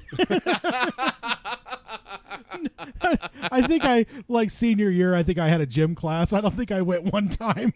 I don't think I ever showed up to it. But yeah, so I used to have those same conversations that like now it's like been memeified for binging. Like I've been doing that with reading forever, and this is the kind of shit that just like pulls me in. And it's like if it's late night, I'm not fucking going to bed, man. I'm gonna keep reading this. And now, even now, like when I know this story, like if I'm reading the audiobook or listening to the audiobook, like, and I'm driving home, like I'm going to sit in the driveway for a bit because I want to hear more. Legit. I had that happen to me, not yesterday, but the day before. I went out to go get us food, and it was a part of it where the creature from the Black Lagoon. Oh yeah. So I could not stop in the middle of that. Yeah. That's not a part you can stop. So yeah, legit. Sitting in my car, just listening to that, I'm just like, you know what I realized? I got to take a moment here. You know what I realized? I got back into it after our last episode. Goddamn, that book is not one that you can listen to in your car with the windows down. Yeah, no. Oh my god, dude. No. Yeah, that's dangerous. That is such a bad book to listen to. Yes. Any of the parts with Mike and Henry Bowers. The kids themselves have moments. Yeah. Bev and her father. It's just like, oh god. Yeah. No, you definitely can't do it. I was doing a grocery pickup today, and I had it turned on, and I had to pause it when I saw the person coming. I'm like, what was that? Like a grocery pickup. Oh, yeah. Where you place the order, and then they come and they just load it right into your car. Yeah. With everything going on. Yeah, I'm the same. I tend to do it as a habit anyway, because it's just anything with Stephen King. It's like Insomnia. I just went and got some Jesus chicken from Chick-fil-A. Yeah. And I pause it because I'm like, I don't know what's gonna happen here. Like, I don't want to be sitting in line in this drive-through and like. There are racist moments in King where they're just like I think of Henry Bowers and Mike Hanlon where he calls them the N-word seriously 12 times in a row at one point in the book. Not to you just mention, have to be conscious of that. Not to mention those chapters that are internal monologue with him. Like then you're getting that word a lot. So, yeah. I'm going to get that N-word. Yeah. And I'm going to show that N-word. And it's just like, I can't listen to this with my window down or someone loading groceries. They're going to be like, what the?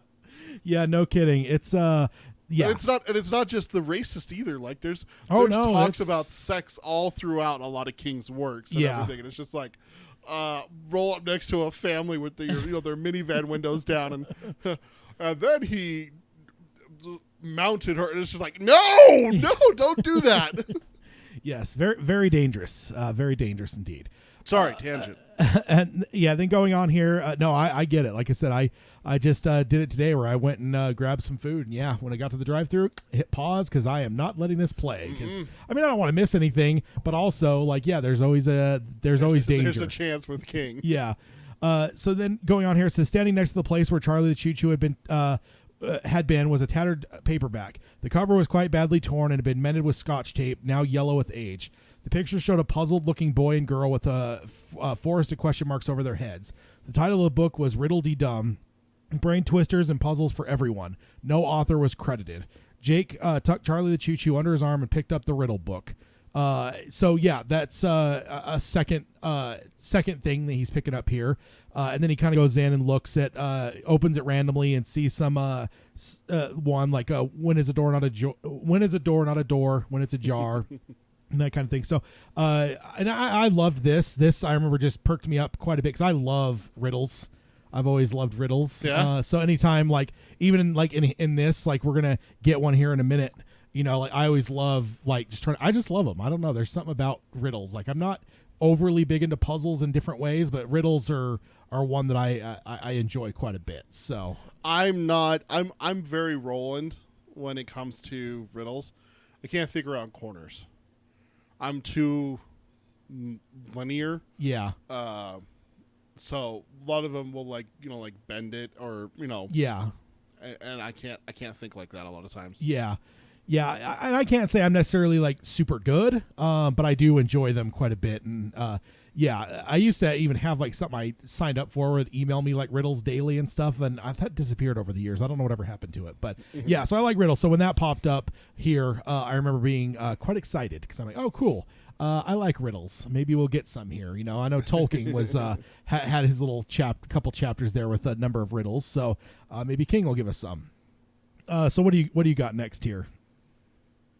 The next is someone approaches him about the books that he's got, and someone says, "Find something, son." And yes, Jake said feverishly, "These two, are they for sale?" "Everything you see is for sale," the fat guy said. "The building itself would be for sale if I owned it. Alas, I only lease." He held out his hands for the books, and for a moment Jake balked. Then reluctantly he handed them over.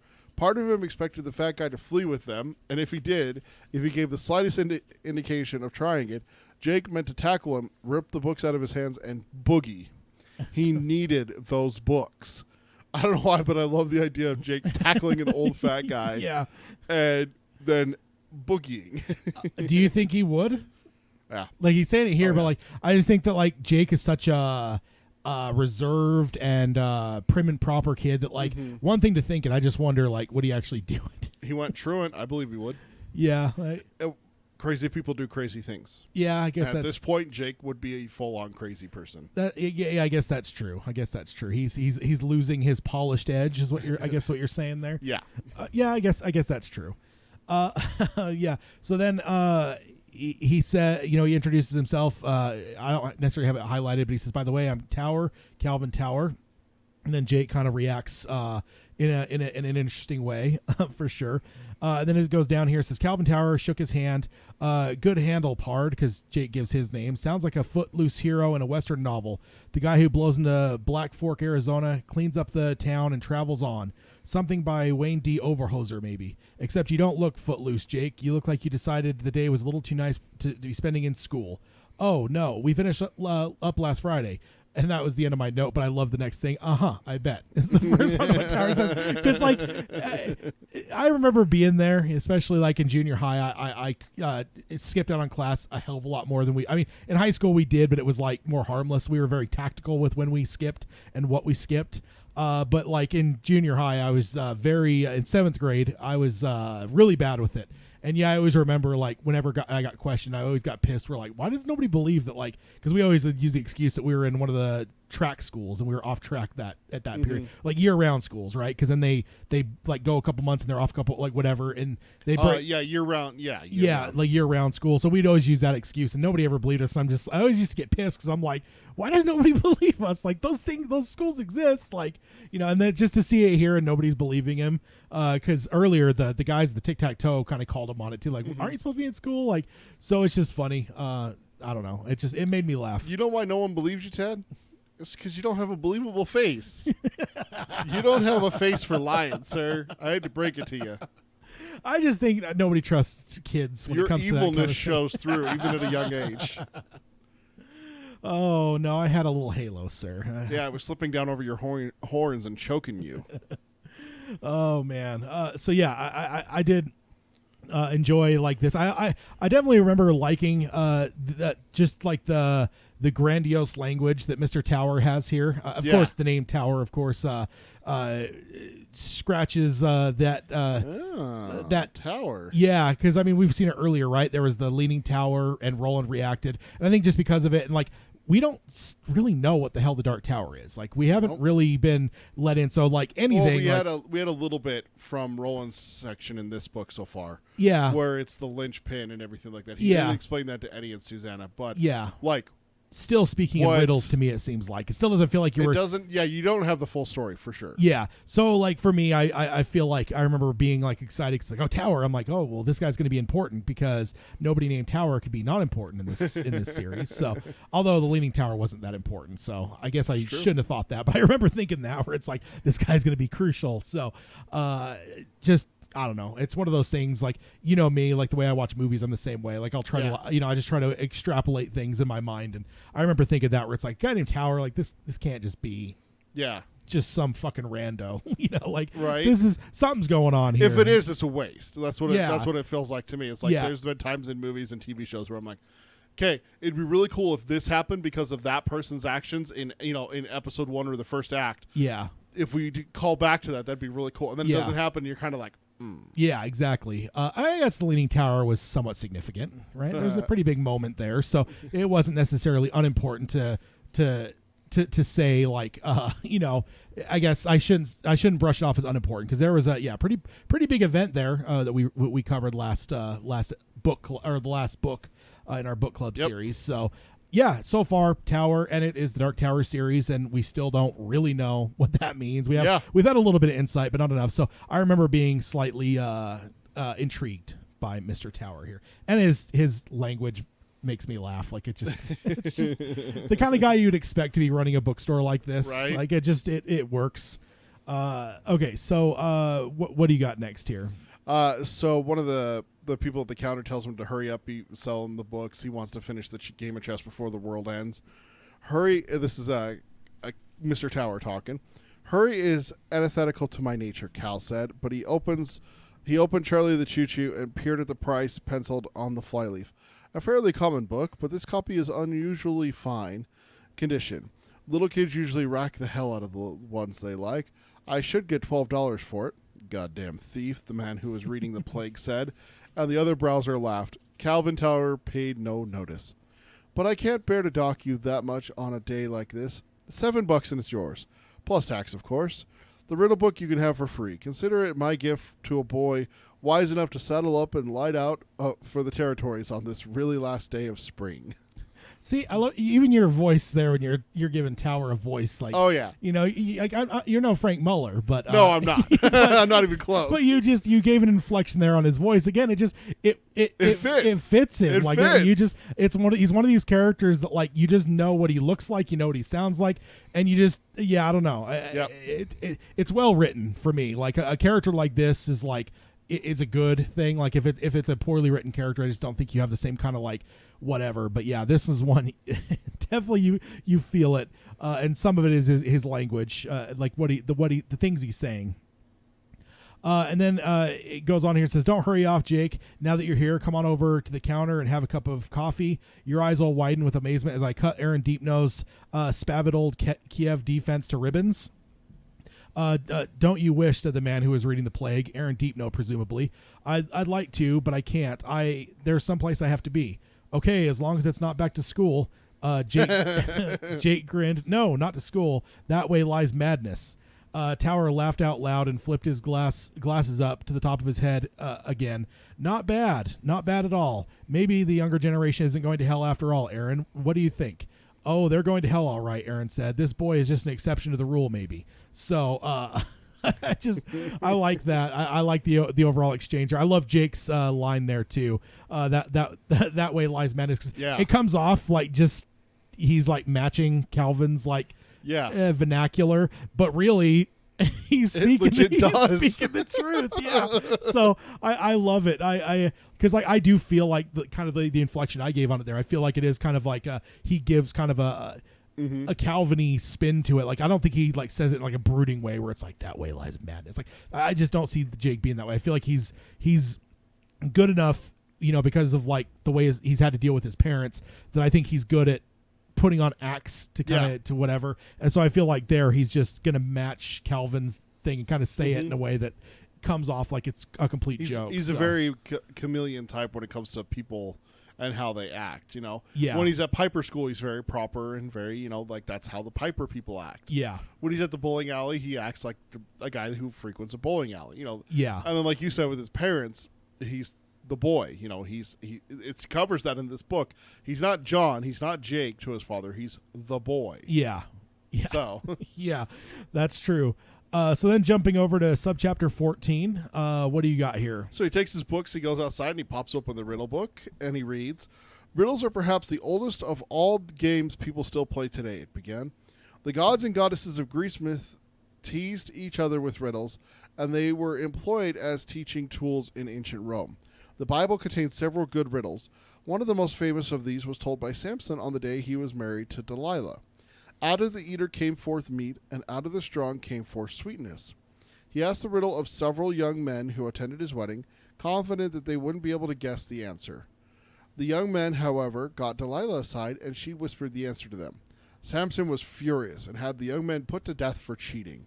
In the old days, you see, riddles were taken much more seriously than they are today. By the way, the answer to Samson's riddle and all the other riddles in this book can be found in the section at the back. We only ask that you give each puzzle a fair chance before you peek. Yeah, which is that's a noble ask for sure. Like I usually in the more modern day, I usually consume riddles more like online. A lot of websites and everything where you have to like click it to like reveal the answer, and like I always try as hard as I can to hold off as long as I can if I'm not getting it, before actually clicking. I'm one of those people that's like, I don't get it. I'm never gonna get it. Click right away. Click. Oh yeah. Okay. Went that way when I was just thinking straight ahead. Yeah. I mean, I'll spend probably maybe even more time than I should, but I'll spend quite a bit before. That's also part of the stubbornness in you. Yeah. That's. You're not going to beat me, website. Yeah, and I will say the whole Samson riddle I don't like. I don't think it's fair. I don't think it's a real riddle.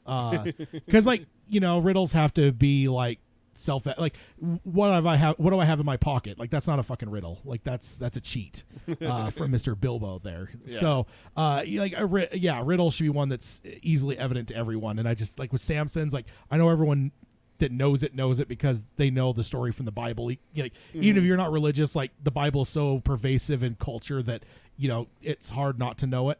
Yeah. I would know some things about it at least. So yeah, I don't like that one. I will say as a riddle fan, I don't like it.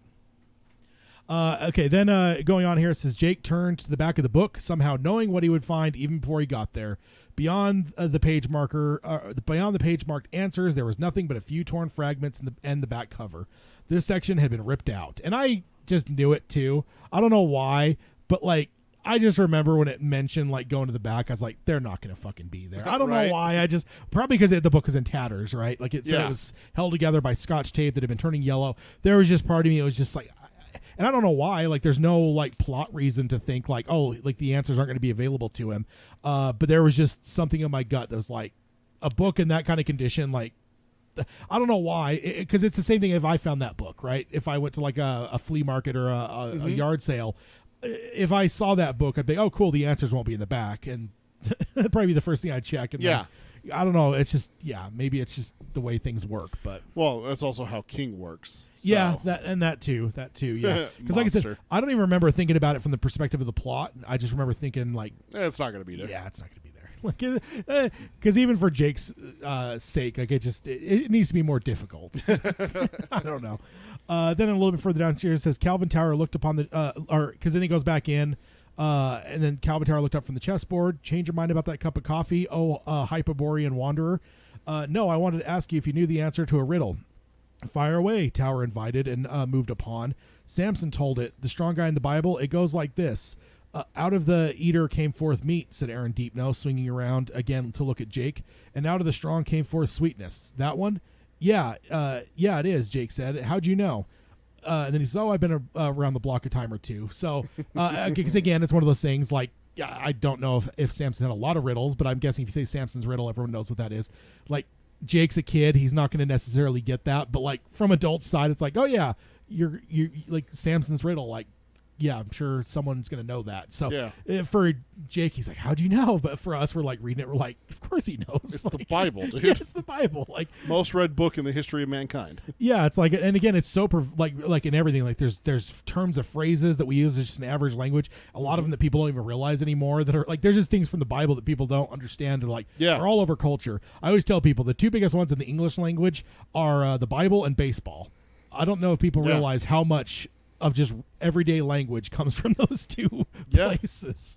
So, then, or let's see, what do you got next? It goes on here as he kind of, Aaron Deepnose sings to him, and then they kind of talk a little bit about his backstory.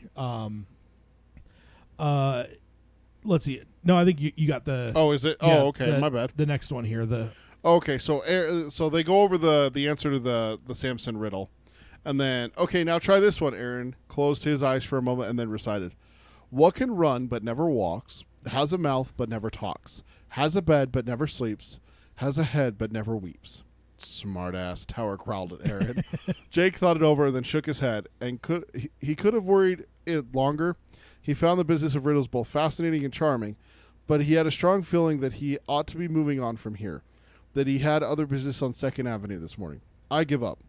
No, you don't, Aaron said. That's what you do with modern riddles. But a real riddle isn't just a joke, kiddo. It's a puzzle. Turn it over in your head. If you still can't get it, make it an excuse to come back back another day. If you need another excuse, Fatso here does make a pretty good cup of joe. Okay, Jake said. Thanks, I will. But as he left, a certainty stole over him. He would never enter the Manhattan Restaurant of the Mind again. Again, one of those King things that's like... Yeah. Although, at least this one is just from Jake's perspective, right? Yeah. Like, he just... a certainty came over him is a little bit different than sometimes King's just like, and these characters never saw each other again. And that was the last time he ever saw him alive. Yeah. King has literally written that line into a book. Yeah. Like, multiple times. I love it, man. Especially nowadays, everyone getting so fucking uptight about, like, spoilers and shit. I love it when King does that, because I'm like... Because you always forget about it, too. Yeah, like, a lot of times you will, like, because then he'll throw you into a whole different side of the story and with different characters, and then it's like, before you know it, like, something happens, you're like, oh, shit. Yeah, I forgot. Okay.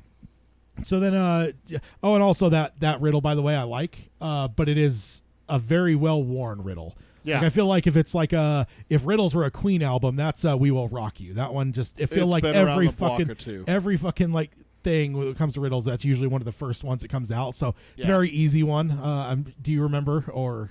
Oh, I know it. Okay. I have that one memorized. Okay, I use that whenever someone brings up riddles. Because it's just like, it is. It's one of the most used ones in terms of like, because even like those websites I'd go to a lot of times, when you go like, they're like easy, medium, hard, like whatever. If you go to the easy ones, like, I guarantee you within like the first 5, you'll always find this one. Because it is a good one. It really is.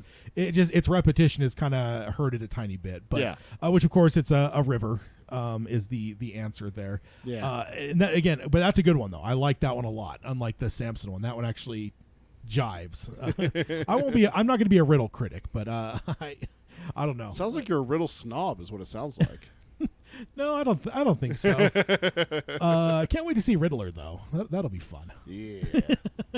Don't get me started on Batman. So then, jumping over to subchapter 15. Then a little bit further into the subchapter here, because then he's walking down 2nd Avenue, and then he's kind of thinking about the riddle and stuff. But then he starts to kind of lose sight of it a bit, and he starts to have this kind of weird feeling, and he's kind of equates it to maybe what dogs feel before a thunderstorm or an earthquake. And it says, and now as he drew close to the place where the course would be set, that knowing in advance fell upon him all at once. A bum is going to ask me for a handout, and I'll give him the change from that Mr. Tower gave me. And there's a record store. The door's open to let in fresh air, and I'll hear the Stones song playing when I pass. And I'm going to see my own reflection in a bunch of mirrors. So this is unique because this isn't the way station. This isn't his death. But now he's having that basically forward-looking thing happen in a way that's never happened before, because it's not this world. Yeah, because it's happening. Well, the only time he's had it in this world was his death, like the whole lead up to that, which is obviously a big event. This is completely unrelated to that, and he's having that. So this is very notable, I think, if nothing else, because of that, right? He's not thinking of Roland's world. It's not his death. Now suddenly he's just thinking random shit. Cool. He's gonna see a bum, hand him change. Hear the Rolling Stones playing from a place, and seeing his reflection in a bunch of mirrors. Like, that's just very average, like stuff. Like, that's nothing unique about that. So the fact that he's having that like premonition it's interesting, to say the least. So what do you got next? While he was waiting for a light to change, Jake saw the bum on the far corner of 2nd and 52nd. He was sitting against the brick wall of a small restaurant, and as Jake approached him, he saw that the name of the restaurant was Choo Choo Mama's. Choo Choo. Choo Choo? Yeah. Although this is Choo Choo like chewing food. Like chewing food, yeah. Yeah. And then Choo Choo like a train, Jake thought. And that's the truth. Got a quarter? The bum asked tiredly. And Jake dropped his change from the bookstore into the bum's lap without even looking around. Now he could hear the Rolling Stones right on schedule. I see a red door and I want to paint it black. No colors anymore. I want them to turn black. As he passed, he saw, also without surprise, that the name of the store was Tower of Power Records. Towers were selling cheap today, it seemed. I love that line. Yeah, that's a good one. Although I never put any importance into the Tower of Power like I did with Calvin or the Leaning Tower. Oh, really? Because, I mean, I think Tower of Power, I think, was a real record store. I don't know that it still is, but I think that I do feel like I've heard that before as though it used to be a real thing. So, yeah, I just kind of took that as like, oh, cool, it's in there, but it just didn't feel as cheeky as Calvin Tower for me for some reason. I don't know why. But, again, maybe it's because I've heard that name before, and it's just more of like a fun little thing that King's throwing at us versus like something super meaningful. Okay, so then you got the next one as well. I'm trying to see. This is so weird. It has. I'm not seeing it. What? Like, I have it highlighted. Like, I have the end of it here, but I'm not seeing the start of it. It's like my Kindle is messing up. Oh, yeah? Yeah. Gotta refresh it? I don't know. Because it's like going from one page to another and the sentences do not line up. Oh, really? Yeah, like it's missing part of it. That's weird. You want me to read it for you? Yeah, go ahead. I don't know what's going on here. If you want to restart that's weird. I've never had that happen before. Yeah. Suddenly, Jake realized where he was going. This knowledge rose in his mind like sweet, refreshing water from an underground spring. It's a delicatessen, he thought. That's what it looks like anyway. It's really something else. A doorway to another world. The world. His world. The right world. So, yeah, that's... yeah, and that's obviously, it's the realization there that I had. Yeah, and it's back up now. I refreshed the page and it's here. That's weird. It's so weird. Like a paragraph was missing. Are you using it on the website or do you have the app downloaded on your computer? Kindle Cloud Reader, read.amazon.com. Okay, so you're on the web. Yeah. In the future, it might be worth downloading the app, the actual desktop app. Is there an app? Yeah, I didn't know that. So.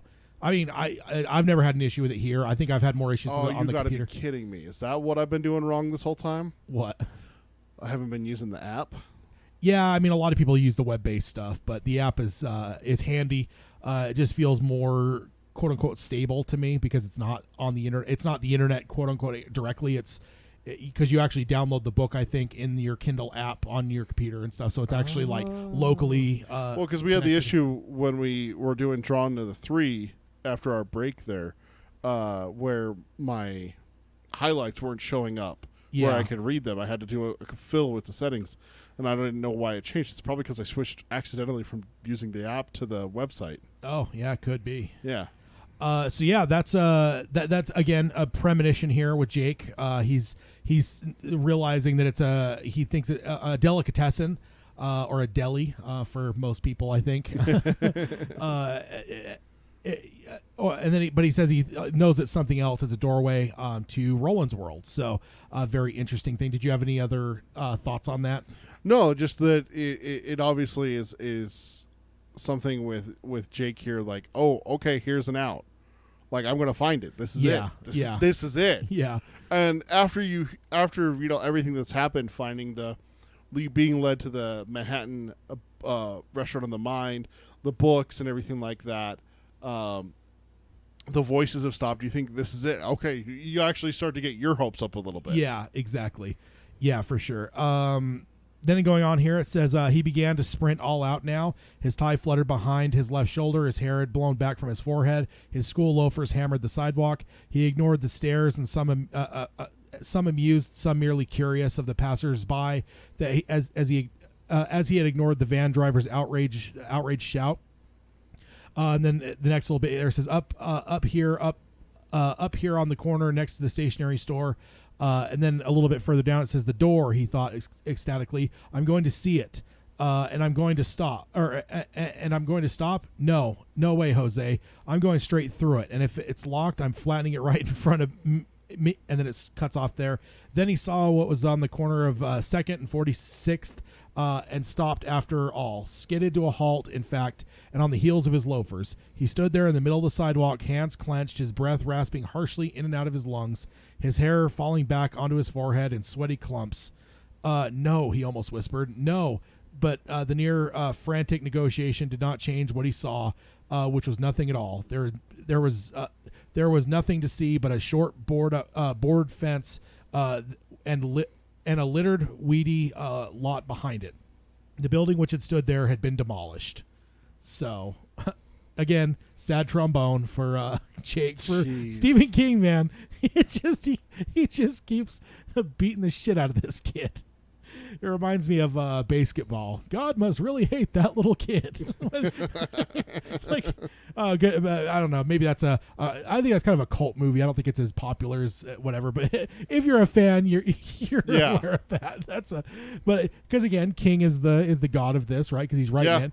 And yeah, it certainly seems like King has it in for Jake here a little bit, and pretty much from the beginning, right? Getting hit by a car, going into Roland's world, getting betrayed by Roland, thrown or dropped down a pit, and then now all this. Like, Jake's not had a good time. So then let's jump over to subchapter 16. And then starting off here, it says, Jake stood outside the fence without moving for almost 2 minutes, surveying the vacant lot with dull eyes. On the corner, one corner of his mouth twitched randomly. He could feel his hope, his absolute certainty draining out of him. The feeling which it was replacing it was the deepest, bitterest despair he had ever known. So, yeah, I'm just going to jump right into the next note because it picks up right where you're at. Just another false alarm, he thought, when the shock had abated enough so he could think anything at all. Like, that right there just tells you how bad it is for him. Like, having it to where you can't even think straight. Yeah. Like, his hopes are dashed that bad. I just want to add that line to yours. Yeah. Because that is just so heartbreaking for an 11-year-old kid to see. Again, this goes back to what I was saying before. Roland going through it is one thing. Seeing Jake go through this is just heartbreaking. Yeah. Yeah, it's tough, for sure.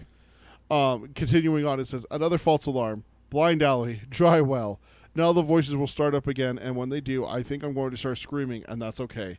Because I'm tired of toughening this thing out. I'm tired of going crazy. If this is what going crazy is like, then I just want to hurry up and get there to somebody will take me to the hospital and give me something that'll knock me out. I give up. This is the end of the line. I'm through. So, yeah, that's quite the shitty spot to be in there.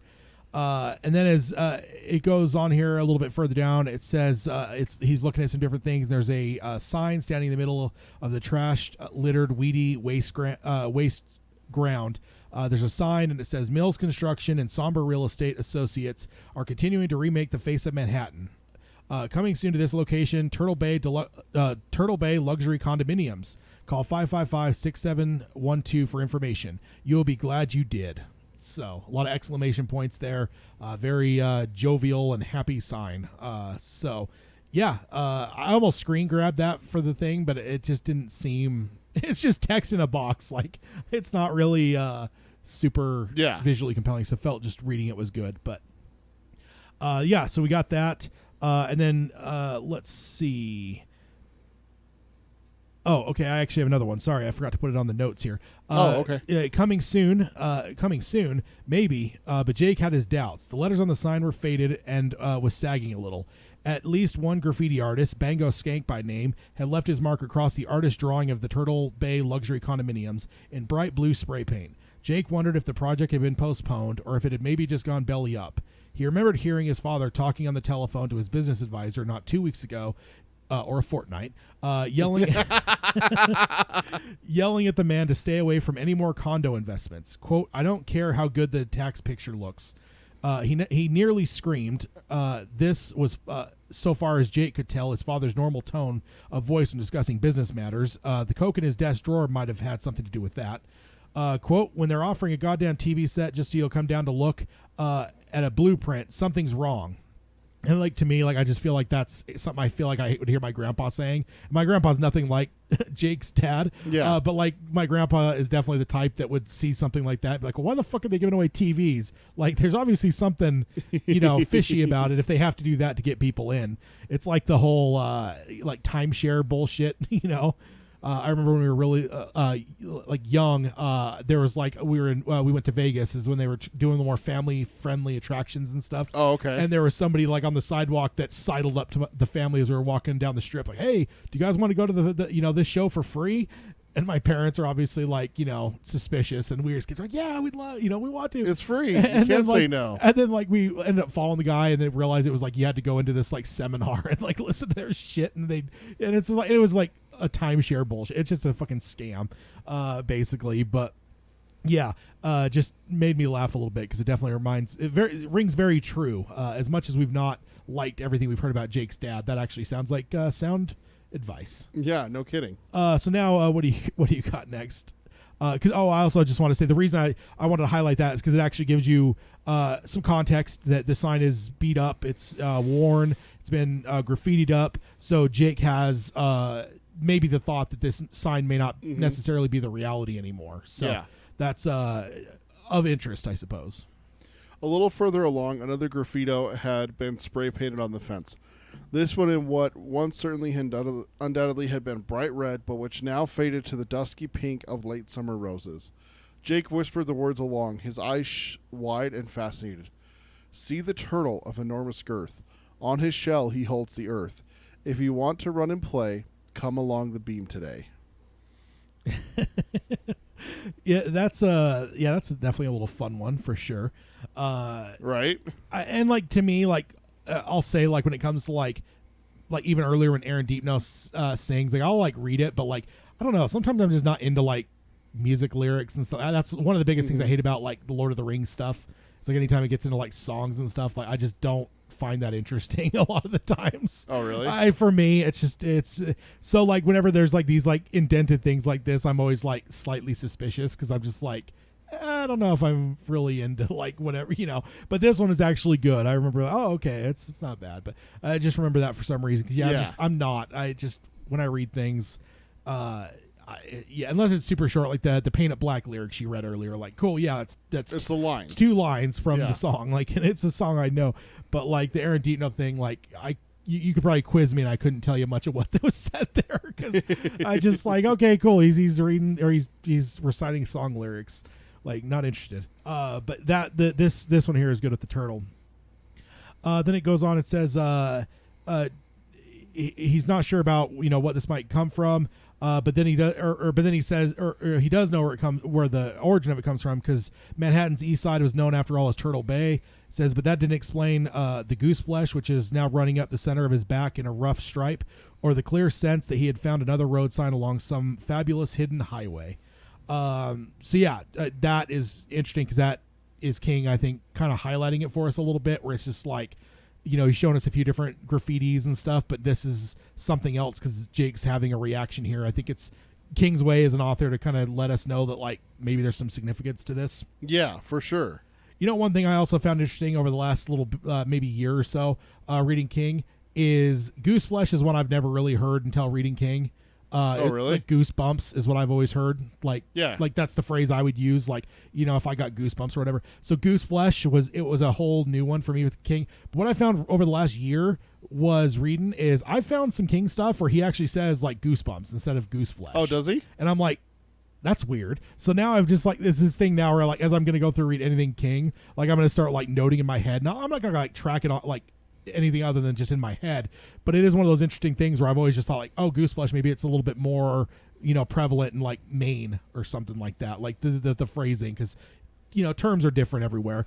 But the fact that he's written goosebumps as well, like in terms of like that phrase for the same phenomenon makes me kind of like wonder like, okay, I don't know, it's just weird. I don't even know what the why, but it's interesting because goose flesh I think is almost all we hear in the Dark Tower throughout. We've heard it a number of times already, but yeah, I've read some stuff recently where it's like some of the short stories I think he uses goosebumps. I'm like, oh, okay, different phrase. Yeah. So moving on, next section or next portion here in subchapter 16 for you.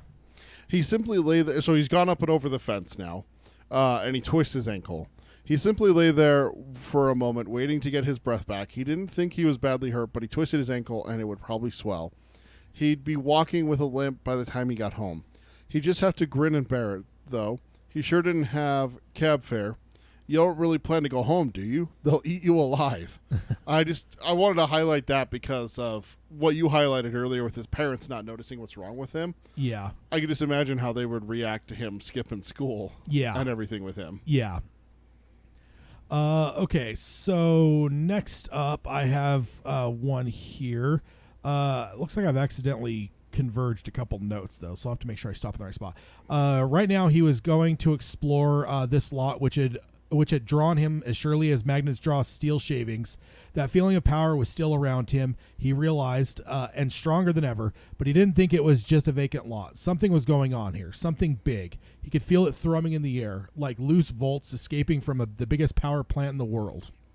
So, definitely intriguing. Again, this is the kind of shit where it's like, man, King is purposely trying to like stop me from sleeping when I read this the first time. Right. Like this kind of shit, like it's just so, it's like book 2. Like it was just a page turner. I couldn't put it down. And this is kind of this kind of stuff is what turns to a page turner for me, because it's like, okay, like, you know, you're slowly getting more, but then like the way King like frames it, it's just like it all feels so important. So yeah, very cool. And then you got the next one here. Let's see, where does it? Okay. As he got up, Jake saw that he had actually fallen lucky. Close by was a nasty jumble of broken glass. If he had fallen into that, he might have cut himself very badly. That used to be the show window, Jake thought. When the deli was still here, you could stand on the sidewalk and look in at all the meats and cheeses. They used to hang them on strings. He didn't know how he knew this, but he did. Knew it beyond a shadow of a doubt. He looked around thoughtfully and then walked a little further into the lot. Near the middle, lying on the ground and half buried in a lush growth of spring weeds, was another sign. Jake knelt beside it, pulled it upright, and brushed the dirt away. The letters were faded, but he could still make them out. Tom and Jerry's Artistic Deli, party platters are specialty. And below it, spray-painted in the same red fading to pink, was the puzzling sentence, "He holds us all within his mind." This is the place, Jake thought. Oh, yes. So yeah, definitely interesting. He's basically having, I don't even know what you'd call this, like visions at this point, right? Like in terms of like remembering the past, but he had never been there. Yeah, exactly. Like he's basically, he knew how it was. Yeah, it's like a reverse premonition. Like he has a lot of because premonition's like something that might befall you, but it might be something completely unrelated to yourself. Yeah. But like you can't say like a memory or anything because it's not really attached to him. Like it's a like a detached memory. He's seeing something that he never saw before, which is definitely interesting. Yeah. And then some more graffiti there. Bunch of hooligans around this place here. It's New York. What do you expect? And then it goes a little bit further down. It says Jake was very aware of his own breathing and of the sunlight falling on everything like a weight of gold. He suddenly understood that he was now standing on the edge of a great mystery and felt a shudder, half terror and half wonder working through him. So yeah, just kind of again, like, you know, he's feeling all this stuff, and now like this just feels like we're getting a lot closer to, you know, whatever we're getting closer to, right? Like it just feels like it went from a very I don't know, like a very hazy thing when we were a couple sub chapters ago, but then it feels like it's getting more and more and more defined. But we're still not there yet. We still don't know what we're going towards. But I remember feeling this idea of it's getting closer. Like it's almost like something that's blurry that's coming into focus, and we're very close now. And I remember just being very excited because I'm like, I want to know what the fuck's going on here. I know, right? You know, he's gonna find a door finally to get him to roll under or whatever. Because I thought, you know, even with the deli's gone, I'm like, the door could still be there in some way. Like, I don't know. Yeah. Like, we've already seen doors sitting on beaches. Like, I'm not worried about just standing alone on a beach. Yeah. So it's like, I'm not worried about like, oh, like, you know, the door has to be held up by the deli or whatever. Like in my mind, I remember thinking that, where it's just like, he's still going to probably find the door in some way. So, yeah, I was pretty excited by this. Okay. So, what do you got? You got the next one here? Yeah. Everything is still here, he repeated to himself, unaware that the face was filled with its own inner glow. Everything.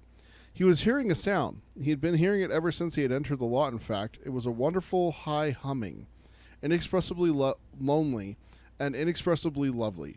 It might have been the sound of a high wind on a deserted plain, except it was alive. It was, he thought, the sound of 1,000 voices singing some great open chord. He looked down and realized there were faces in the tangled weeds and low bushes and heaps of bricks. Faces. That's unsettling to me. But the way the King describes it is like beautiful. Like there's a sound, and then he sees that there's faces. To me, that would be unsettling. Yeah, yeah. It reminds me, wasn't it Wizard of Oz? The Munchkins, aren't their faces like just like in the distance first, and then they reveal themselves? Or I think so. Or am I thinking of something else? Dude, it's been so long since I've seen Wizard of Oz. Yeah, me too. But I feel like they're like hiding in the shrubs or something, and you just like see them kind of more in the background, and then they like reveal themselves. Yeah. But I could be thinking of something completely different. But yes, feels like it could be creepy. But yeah, King's not writing it as though it's supposed to be creepy. So it's one of those where you almost have to correct yourself, where it's like, okay, this isn't supposed to be creepy, but it is kind of creepy. Way to go, King. And then it goes on here a little bit further down. It says the humming grew. Now it was not 1,000, but a million. Open funnel of voices rising from the deepest well of the universe. He caught names in that group voice, but he could not have said what they were. One might have been Martin. One might have been Cuthbert. One might have been Roland of Gilead. So pretty big reveal there for us. He doesn't know what this means, but for us it's very tittillating thing to be reading here. Yeah, where he's basically catching the voices of characters that we know. So very, very intriguing for sure. And then it looks like you're going to close us out with subchapter 16, which is where we'll be wrapping it up for today. There were names. There was a babble of conversation that might have been 10,000 intertwined stories. But above all was that gorgeous swelling hum, a vibration that wanted to fill his head with bright white light. Again, the white. It was, Jake realized, with a joy so overwhelming that it threatened to burst him to pieces. The voice of yes, the voice of white, the voice of always. It was a great chorus of affirmation, and it sang in the empty lot. It sang for him. Then, lying in a cluster of scrubby burdock plants, Jake saw the key. And beyond that, the rose. And what a perfect place to... And that's all for the show today, folks. That's a perfect place to stop it. And you can't blame us. You got to blame King, right? Oh, yeah. It's always his fault. It's never our fault. You know, when he says white there, I know Pennywise is got a white face, Stop it. You stop. Since you're right in the middle of it, and we're just off of a big it conversation. But that's definitely a lot of cool stuff going on. A key, a rose, and then this, just this weird out of body. I don't know, it's not out of body, but just this weird, like almost supernatural chorus. Like there's a lot. It's hard to know what any of this means, but it's certainly exciting. Like, because it's. So far, I mean, he's had these premonitions and these visions, but like he hasn't really experienced outside of those, small things. Outside of that, he's living in our world, and this is the first time that we've really saw something that was like out of the ordinary. Again, setting aside the fact that he had premonitions of, this, and in the split mind of the fact that he died, he didn't die, that kind of thing. Right. Most of the things up until a little bit earlier here, he suddenly had premonitions that were unrelated, which we noted was weird. And then now here we are seeing stuff and hearing stuff that is certainly not. It's definitely surreal. Yeah, this is not normal. So it's very interesting. And that'll leave us, that's a pretty good spot to stop. And that worked out about right for time. So, so that'll leave us coming back to subchapter 17 with a very good little cliffhanger there when we come back for book club here in, I don't even know, we got next week, got a round table, then a round table, a fortnight after that, and then a book club after that. So probably it's the first episode of July. Yeah, that's what I was kind of thinking. So so we'll be back for July for that one. But yeah, so that is it for this episode when it comes to the book club. A lot of really cool stuff. I remember, again, we talked about the fact that this book one of this book is called Jake, and for the longest time we didn't know why, because it wasn't covering Jake. Then we got to the second chapter, and now we're finally covering Jake, and a lot of interesting stuff happening to him. So we'll be excited to go forward with this here in a little bit. July 3rd. July 3rd. Oh yeah. So right before. Happy blow up part of the country day. Yeah. No better way to celebrate the independence of your country than blowing up a small piece of it. That's right. As The Simpsons taught me. So let's go ahead and hit the outro stuff. If you guys want to subscribe, rate, and review us, you can do that on any podcasting service. If you want to find us in the streaming fashion, you can do that on Spotify or Stitcher if you want to do it in a more traditional audio fashion. You can find the show notes at darktowerpalaver.com. There's really no show notes for this episode, but you can find things like our questions for new listeners, as well as I will throw a link on there for our merchandise as well. I threw it in the chat. If you're listening on the YouTube side, you can go up, scroll up on the chat up toward the very beginning. I dropped a link there, and I've also thrown it on our social media. But yeah, I'll throw it on the show notes as well. But there won't really be anything for the episode itself. If you want to join us on Patreon, where we have a lot of fun stuff going, do that at patreon.com/darktowerpalaver. And if you want to engage in the palaver with us, you can do that in a number of ways that Peter can let you know.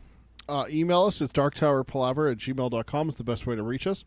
You can see all of our shows live. It's youtube.com/darktowerpalaver. Make sure to subscribe, then ring the bell to get notifications for when we're going live. Like the videos. It helps out a lot with us. And then our social media, like Tad said, is facebook.com/darktowerpalaver. The Twitter is @darktowerpod. That's @darktowerpod. And then our Instagram is darktowerpalaver, all one word, no spaces. Yes, indeed. So remember, we teased there's a little bit of a special addition to the show starting next week. Yep. Which, again, only 1 week away. Don't wait a fortnight because you won't find us.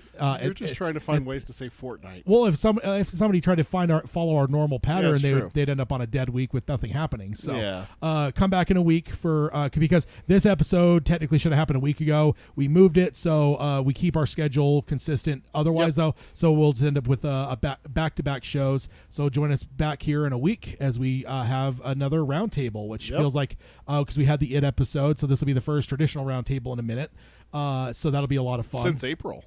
Yeah, so join us then, and then we'll be back on normal schedule. So we will sign off as we always do by saying long days and pleasant nights. Long days and pleasant nights, folks. All right. Thank you guys on the YouTube side. The podcast is now finished recording. So thank you guys for joining us and engaging in conversation. Yeah. Good to see everyone. Mark, Travis, let's see. And then that's all that spoke up. But we had a couple other listeners according to YouTube. So people may have just been sitting silent and listening, which is totally fine as well. But thank you all for joining us. It's always a lot of fun. And yeah, we'll be back in 1 week for the next roundtable, which should be a lot of fun. So yeah, see you guys then. Bye.